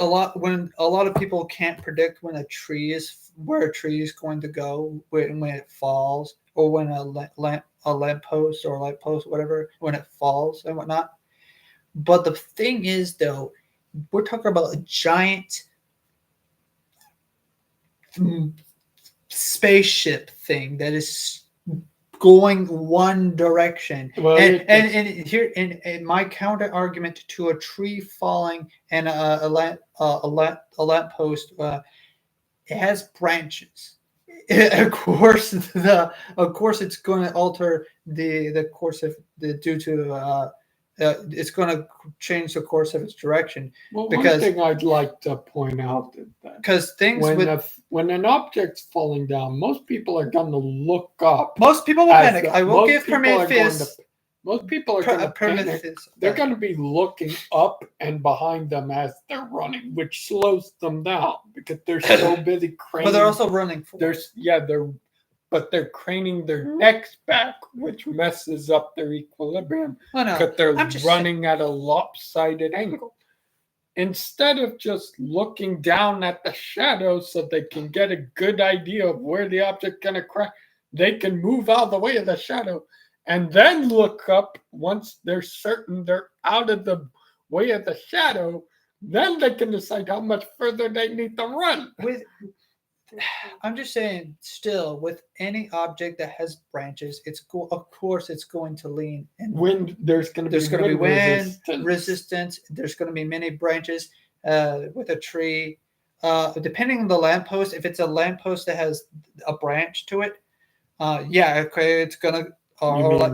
An accessory to it. If it's an accessory or whatever, oh yeah, of course it's gonna swing a certain direction, and a lot of people can't dodge it. Or if the telephone pole that has wires attached to it, of course you're not going to be able to predict where that's going to fall. But the best advice to anything that's falling down: get out of its shadow and continue running. Continue getting out of its shadow. Don't look up and don't run at a lopsided angle. Just avoid the shadow and run. Because normally a shadow, now there's also the question of whether or not if the shadow, depending if you're, we're talking about like a big object here that's going obviously one direction, right? It's toppling down and it's going one direction, right? Now there is the question of whether not the direction of the sun and where the shadows being cast, because that could also impact calculations. But we're not talking about a lamppost. We're not talking about a tree. We're talking about a big, massive, giant object that's the size of a domino. It's coming down. Get out of the way. Timber. And we also saw the inside of the ship. There wasn't that many corridors to also affect the direction. I'm just saying, like, these people could have avoided it. Most people, they panic and they run at lopsided angles. Yeah, well, anyways. Or they're just too slow sometimes. Well, fine, you're too slow. If you're Darwin's too slow, theory. Survival of the most idiotic. The least idiotic. Survival of the Lex Luthor force. Survival of the fittest. Survival of the Lex Luthor test. Survival of the fittest. Yeah. If you're fit, you're safe. Let's see, Raven here, not so fit. Me, we're dead. I mean, if a ship is coming down, we're the first to die. Anyways, the best guess is to get out of its shadow. The best and safe guess is to get out of something's shadow. If you're smart and you're not panicking, run out of the shadow. And don't get me wrong. Again, I'll give horror movies the benefit of the doubt. People are panicking and people just want to try to get out of the way. They're dumb. Or in this case, with action movies, hey, people are panicking. They're hoping to get out of the way. The building, the building that's coming crashing down because all their buildings are falling down, and Superman has to pick it up, right? That's not her problem. The woman driver, that's not her problem. Granted, she panicked and she seen on the bridge. Yeah, she panicked and she could have just simply gone out of her car and continued to run. Well, no, remember her seatbelt was stuck. Oh, well, I forgot about that. There's a lot of skill issues. Cut the damn thing. Get your pocket. Well, or take your car keys that make a sheath. Well, okay. Regardless, or just crawl out of the seat somehow. Breaks you're something. A young, slender woman. You can worm your way out. Probably, I don't know. She panicked, but that panic is believable. She's Superman's like holding the building. It's just man, I can't. Anyway, Superman just holding the building. I believe that every person should have a knife in their glove department, just in case if of course a building is not gonna. Well, maybe a building might fall anytime soon. But if there's a situation where you have to get out of your car and your seatbelt is just not right, quickly pull out the knife, chop. Make sure it can cut through the. Make sure it can quickly cut through the. A knife or anything that can something cut, that can cut. that can sever the seatbelt. Yeah, sever seatbelts. They're making tougher seatbelts nowadays. Have you heard of the Cybertruck? It's almost as if They want to kill us. Anyway, no. Okay, the one major it's flaw. funny that you say that. It's because The one major flaw nowadays, with a Cybertruck. when you have accidents out there on the road, a lot of times when people are like sent flying through the windshield, like because they're not wearing their seatbelt. Sometimes they still fly out the window despite despite having what the fuck? What the fuck? You betrayed seatbelt, you betrayed me. I just say nowadays you have a lot of problems where the seatbelt's not holding them intact, or there are other instances where the seatbelt will choke you to death. Is like cut you in half. You're still dead. Anyways, so and like you're just like, what's the fucking point if you're dead either way? With the Cybertruck.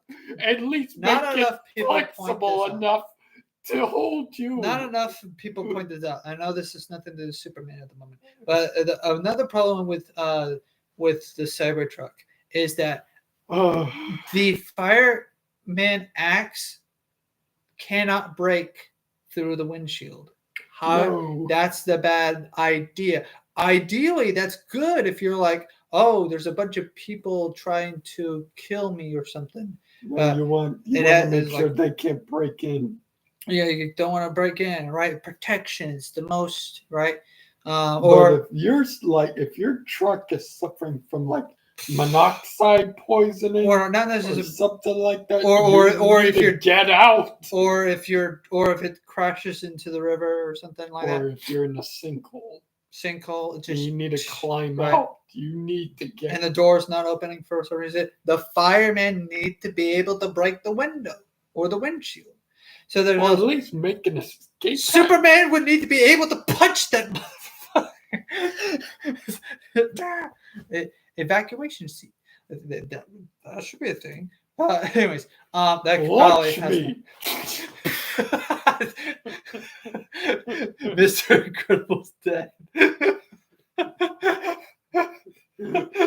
Well, anyways, I'm getting a bit lightheaded. Can we wrap? Okay. So, differences with Lois Lane. She's a punk. She's a punk rocker. She's a punk rocker. Yes, she is. She's a bit of a. She's not hesitant to question Superman / Clark. The tough questions. And that's good. It's good to not be afraid to ask the tough questions, even if it's coming from a place of good intent.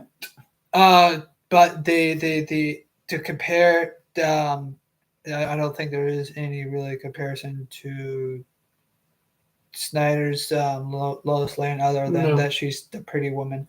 I don't remember anything significant about that version of Lois Lane.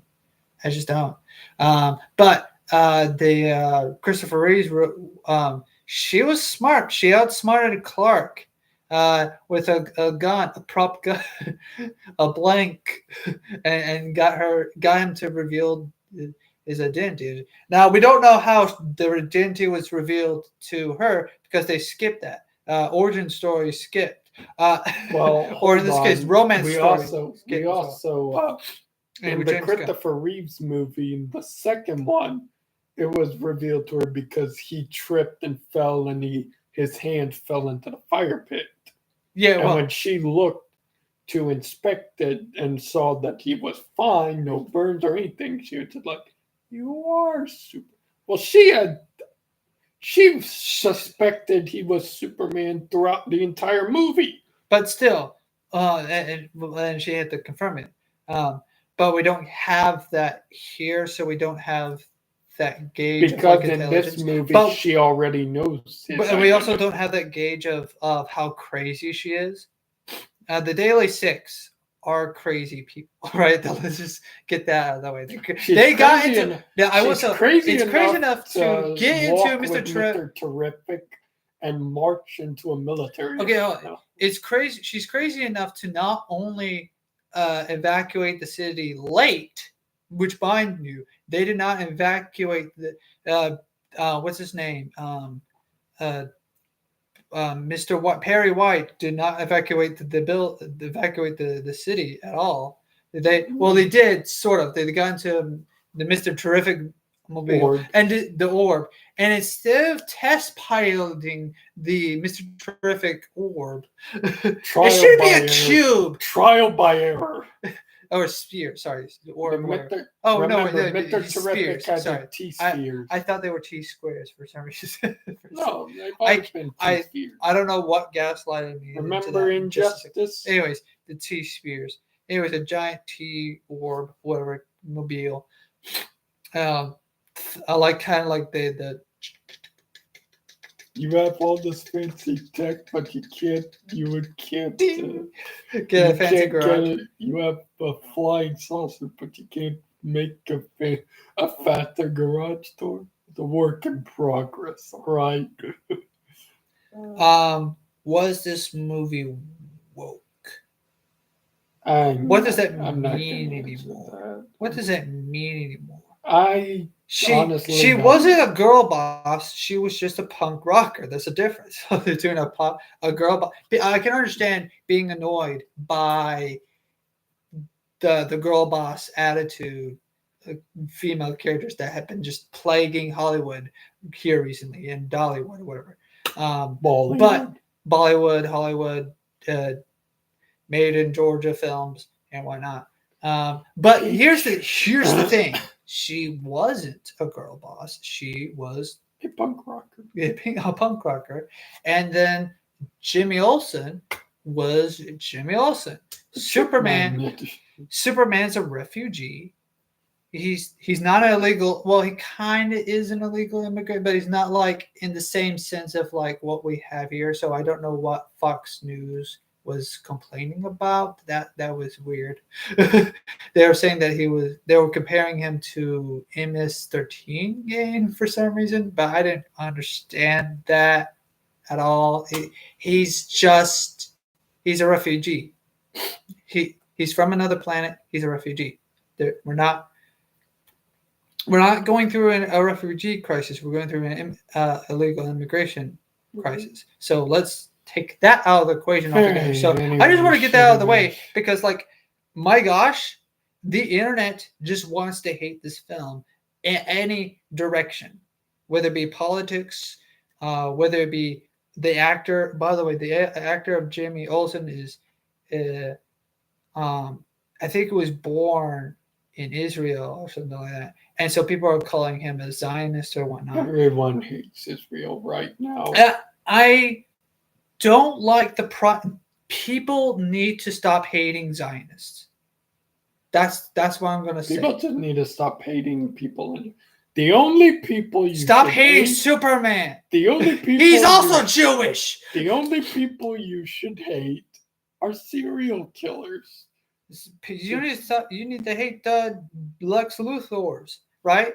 Well, technically, I mean, the Christian emphasis is that we shouldn't hate anybody. Okay. Well, okay, don't hate anybody. Okay, let's love our neighbors as we would love our enemies as well. Yeah, but love Lex Luthor's. Love our Lex Luthor's. Love our Otis. Love our Eve. Love our Superman. Right. Love everyone. So easy to spread hate out there because that's only going to drive their hate more. That's only going to fuel. It takes true strength to actually spread some love. Yeah, I feel like when it comes to the Prime Minister of Israel, whether you want to compare him to the Prime Minister of Moravia, I have a hard time comparing him to that to Moravia president because he comes off of like Russian and Middle Eastern. A Anyways, little bit. Yeah. like he's a mixture of both because the U.S. have a lot of Middle Eastern enemies. But here's the thing: the takeaway is that um, but I do want to compare Hawk Girl to Superman. Why she kills, he does not. He was threatening him with cactus, but the quills were that thin, right? They were that small. They were not going to really hurt him at all. Yeah, difference between me and him. I don't show mercy, dude. Drops him. Yeah. He's not dead. He just cartoonishly people fell. don't die in this movie. Just get really big bad boo boo. I don't now to quickly get a little political, just smidge, right? The Prime Minister of Israel is making a bunch of bad decisions. I can agree to that, but don't hate Zionists. Don't hate Jews. Don't hate people now you can disagree with people on the internet all you want. I don't care to disagree. You gotta don't hate. Don't hate. There's a difference between disagreeing with the Zionists, right? There's a difference between okay. You know how people are too American, where they're like, oh, God bless America. America never does anything wrong, where they clearly America has done things wrong in the past. And I think that's that's just it. Every country has their nationalists, right? They have their own well, no, I don't think nationalists are inherently bad. I just think that they're bad nationalists, and bad nationalists are going to be in every country, from Germany, which, by the way, what were the Nazis? National Socialists. What do we have in America? Socialists, National Socialists, everywhere. And we have National Socialists in America.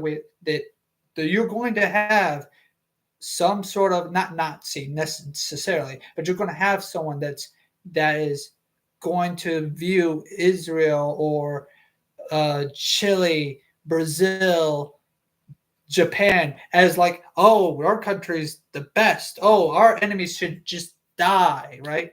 I feel like everybody thinks that in every other country. Yeah, every apples in every country. Just bad apples everywhere you look. But the point of Superman, his bad apples are his biological parents to conquer Earth. He doesn't. Thank God the apple fell from the rock. He's Kryptonian. Now, the people of Israel, God's chosen people who are bombing, the shit out of the Middle East, right? Okay, bad. I don't agree with the IDF. I don't agree with the Prime Minister. But I don't think we should be hating actors. I don't think we should be hating Jack Black. I don't think we should be hating, who's the actor of Jimmy Olsen?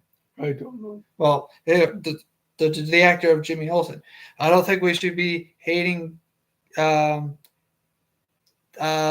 a lot of actors in general, period. People just don't want to see. You shouldn't hate actors just because of their origin. Yeah, don't hate people because of their origin. That's the message of Superman. Literally, the message of Superman is don't hate people because of their origins. Even people based on even the Juniper choices they make. Even Juniper has committed terrorism. Okay, and Superman defended the people of Juniper, despite the fact that they committed terrorism. Bolivar is also committing terrorism. So Bolivia, whatever, the two fictional countries, right, are just as bad as one or the other, but people are dying. And that's the message. If I was Superman, I would go out to the Middle East and stop the war there. I would do the same. That's exactly what we did. Superman was just trying to be it was trying to be on both. No, I wouldn't say both sides, but he was just trying to stop people from dying. If the situation was where Juniper was bombing the shit, I believe it's Juniper. Whatever. if the other country was bombing the other country, right? If the situations were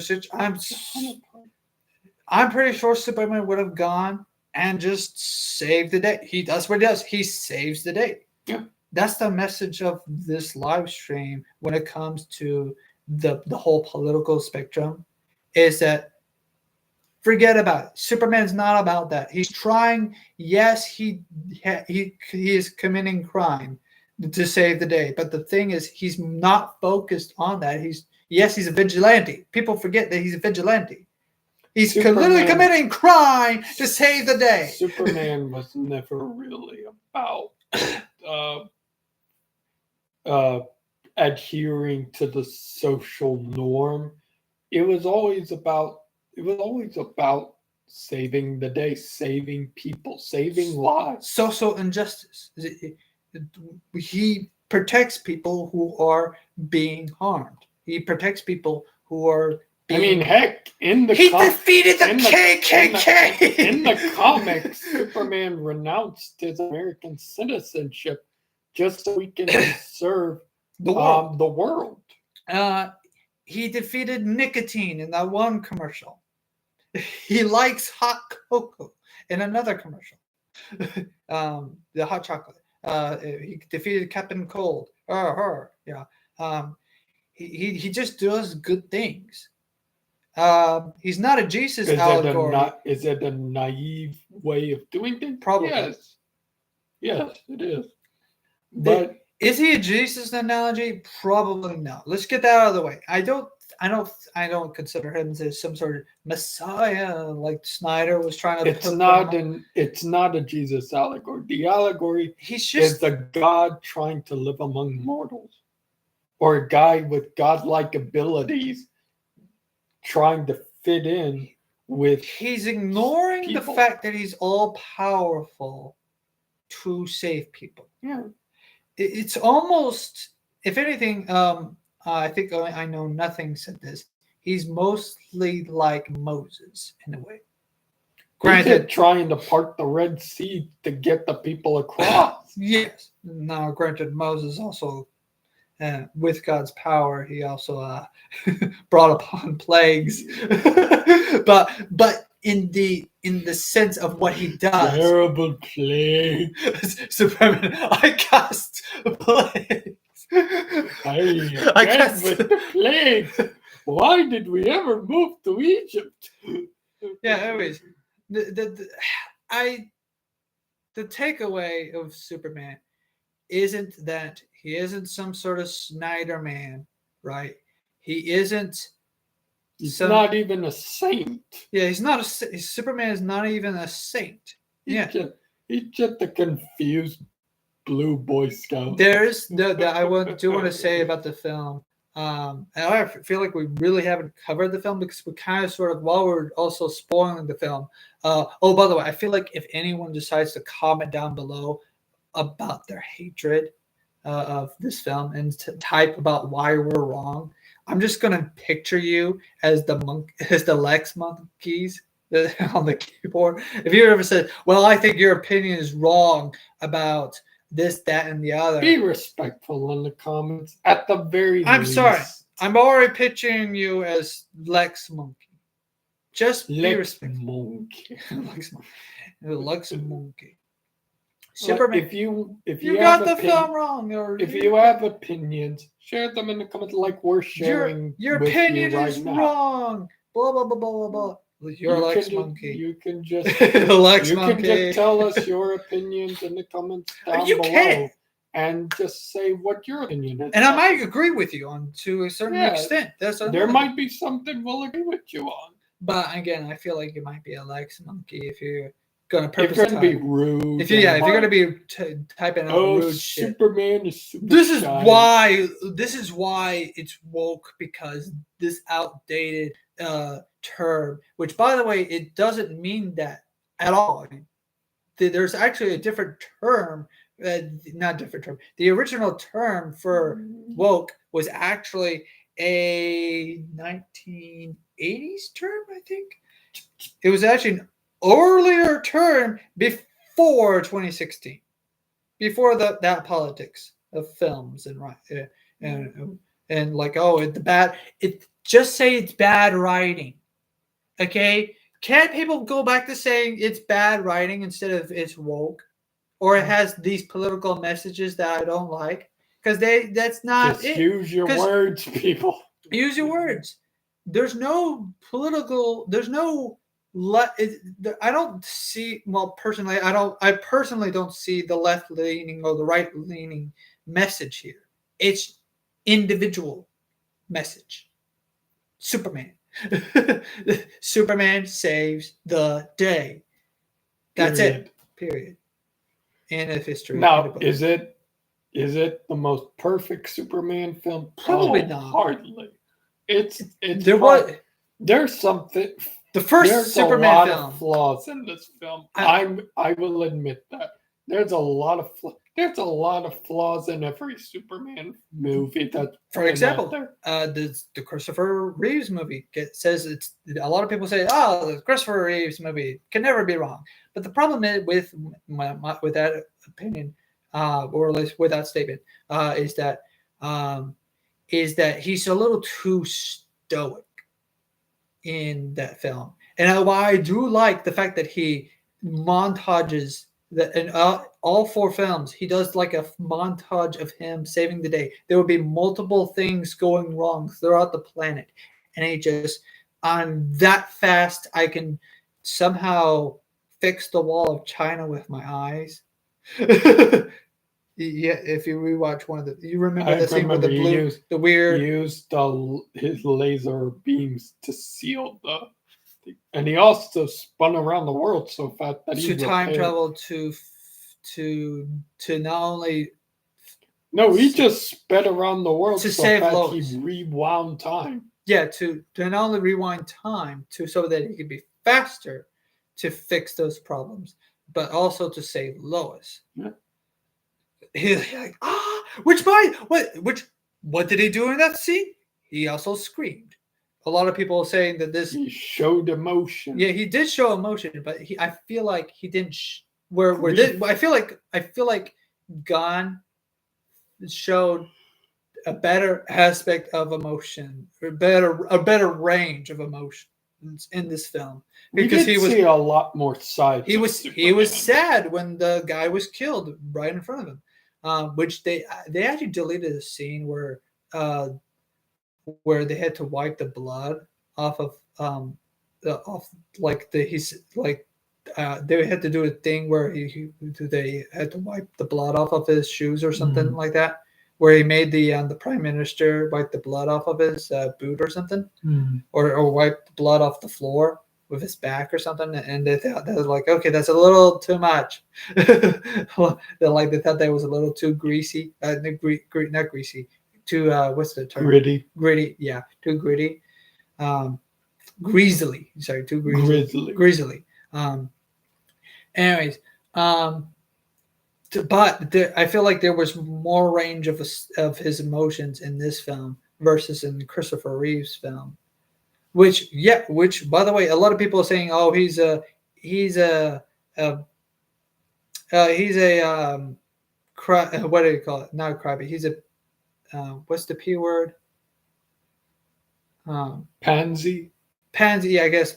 He's a this version of Superman was a pansy or something, or he was I can't remember what I think there was a word that I'm looking for, but anyways, pussy. Yeah, he's such a pussy.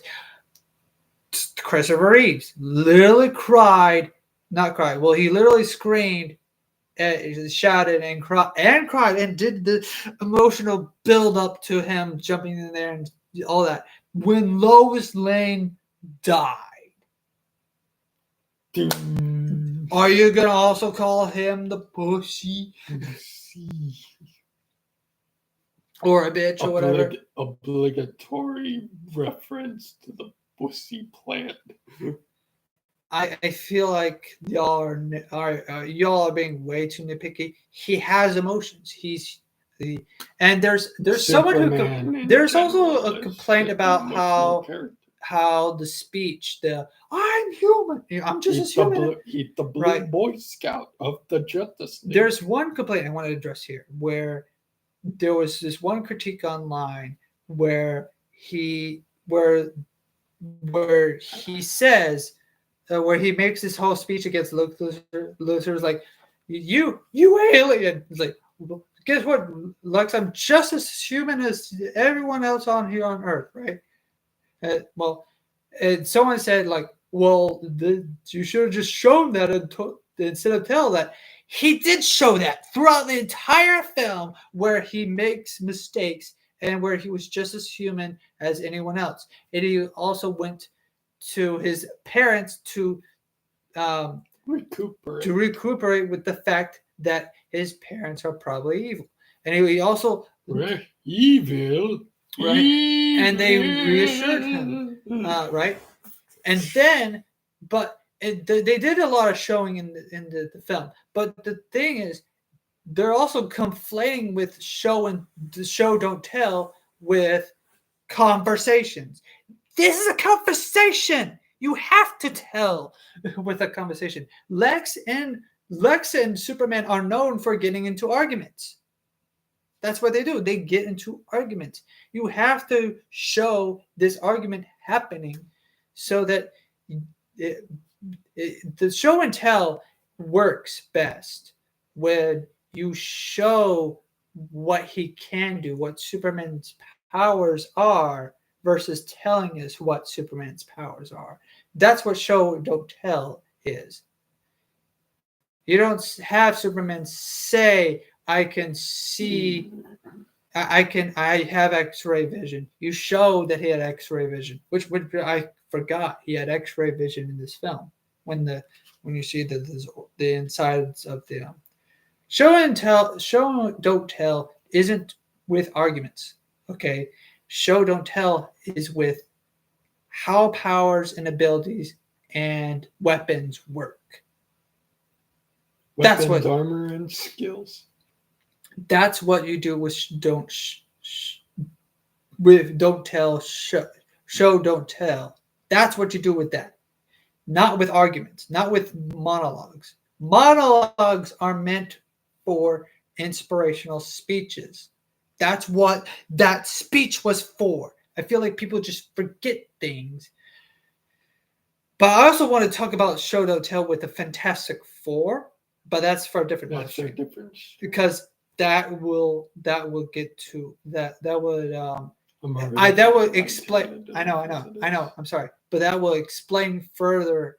I want to further explain why show don't tell works with the Fantastic Four.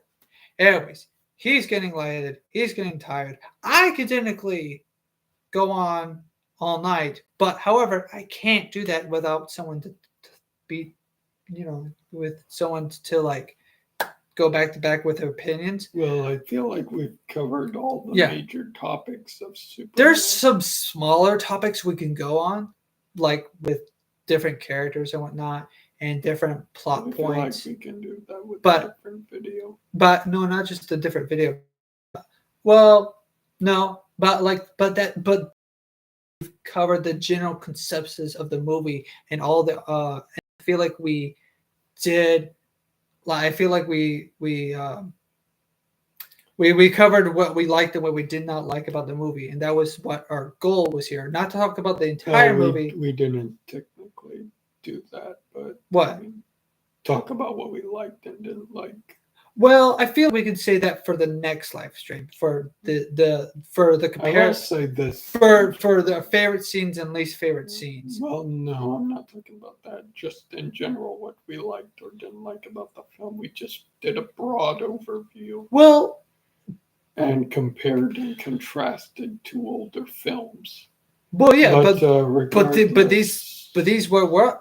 I feel whether like or not this film was worth going to see is entirely up to you. And I feel like doing some comparisons, if you feel the painted movie, a picture, if you feel like the movie was worth it, of what I like. I'm glad you enjoyed it. If you didn't feel like the movie was worth it, I understand. Personally, I walked out of that theater feeling overall satisfied with the movie. What about you, Raven? I felt that because like before going into the movie, I felt like I wasn't doing enough good because every day when I would go to work or whatnot, I open doors, I help people with their trays and whatnot. I take care of their trash and whatnot.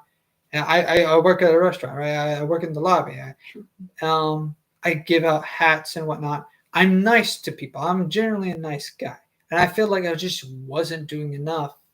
But this movie helped me kind of because sometimes you need like some sort of friendly reminder, and I feel like films can be a friendly reminder that you what you're doing isn't. Sometimes it just helps that people tell you you're doing all right, kid. Yeah, and sometimes we don't have people in our lives to have that friendly reminder. I think that's also another thing that there was a trend where people like I helped with the mail with my neighbor or something. Would post. Let's fix that right now, real quick.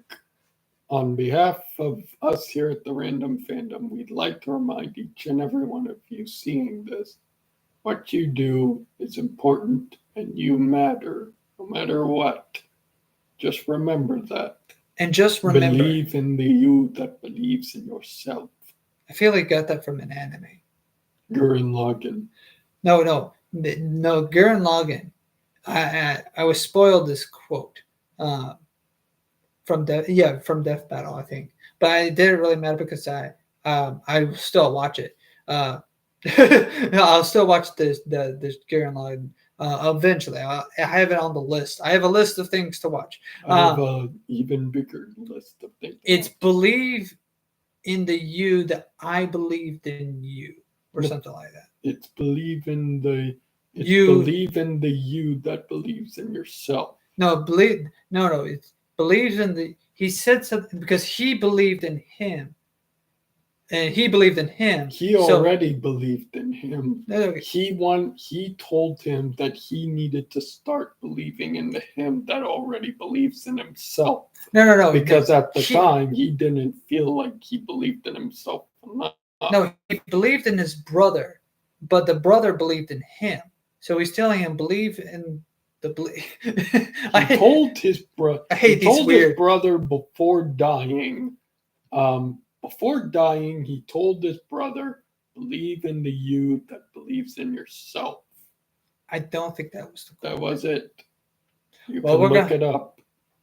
Well, we're going to have to do a separate live stream about that, I guess. And we'll have to watch that. In the meantime, that's serious.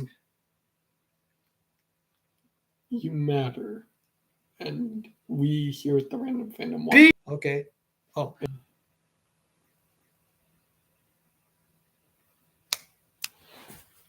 We're going. Stop. Wait for it. Sorry about that. Sorry for that hiccup. We're not done yet. But anyways, so to wrap things up, now we're wrapping things up. To wrap things up here, he's feeling very tired, very exhausted, but. The point of this, it's almost midnight where we're at right now. Almost. Calm down. It's not almost midnight. Anyways, no, not just the point. We like this film. We definitely recommend this film. The next live stream we'll talk about the Fantastic Four and where to find them. I will say or is that called the Fantastic Beast and where to find them? I will say this film isn't obviously going to be for everyone. Not everyone's going to enjoy it, but you will be viewed as Lex Luthor monkeys. I will say, I believe it's worth giving it a watch and forming your own opinions on it. That's the very least you can do for old time's sake. And just remember to be a, what's it called? A pop? Be a rock star. No, not a rock star. A punk Punk rocker. star. A punk rocker. Be a punk rocker. Yes, I am. I'm a punk rocker. Yes, I am. There's so much stuff that we could definitely do talk about it, but we now have to just wrap things up. So if you enjoyed this video, be sure you leave a like and subscribe, hit the bell notification. Monkey, type away your favorite, what you don't like about this film, what you don't like about this live stream. But you could what's the opposite of a monkey? You could squirrel type. You know the squirrel he saves in the movie? I saw this one meme where the squirrel's typing away on a computer, but he's not angry. He's actually happy. Anyways, you be the squirrel and type away good comments. Type in positive stuff. Don't be a bad squirrel. You could still not like the movie and type stuff in the comment section below. But as long as you're a respectful squirrel and not a Lex monkey. No hashtag restore the Snyderverse stuff or whatever. Just make sure you hashtag keep things civil. Hashtag civil squirrel. until then, And until then, wish you all cheers, much love as always, and tip of the hat, y'all. Bye bye.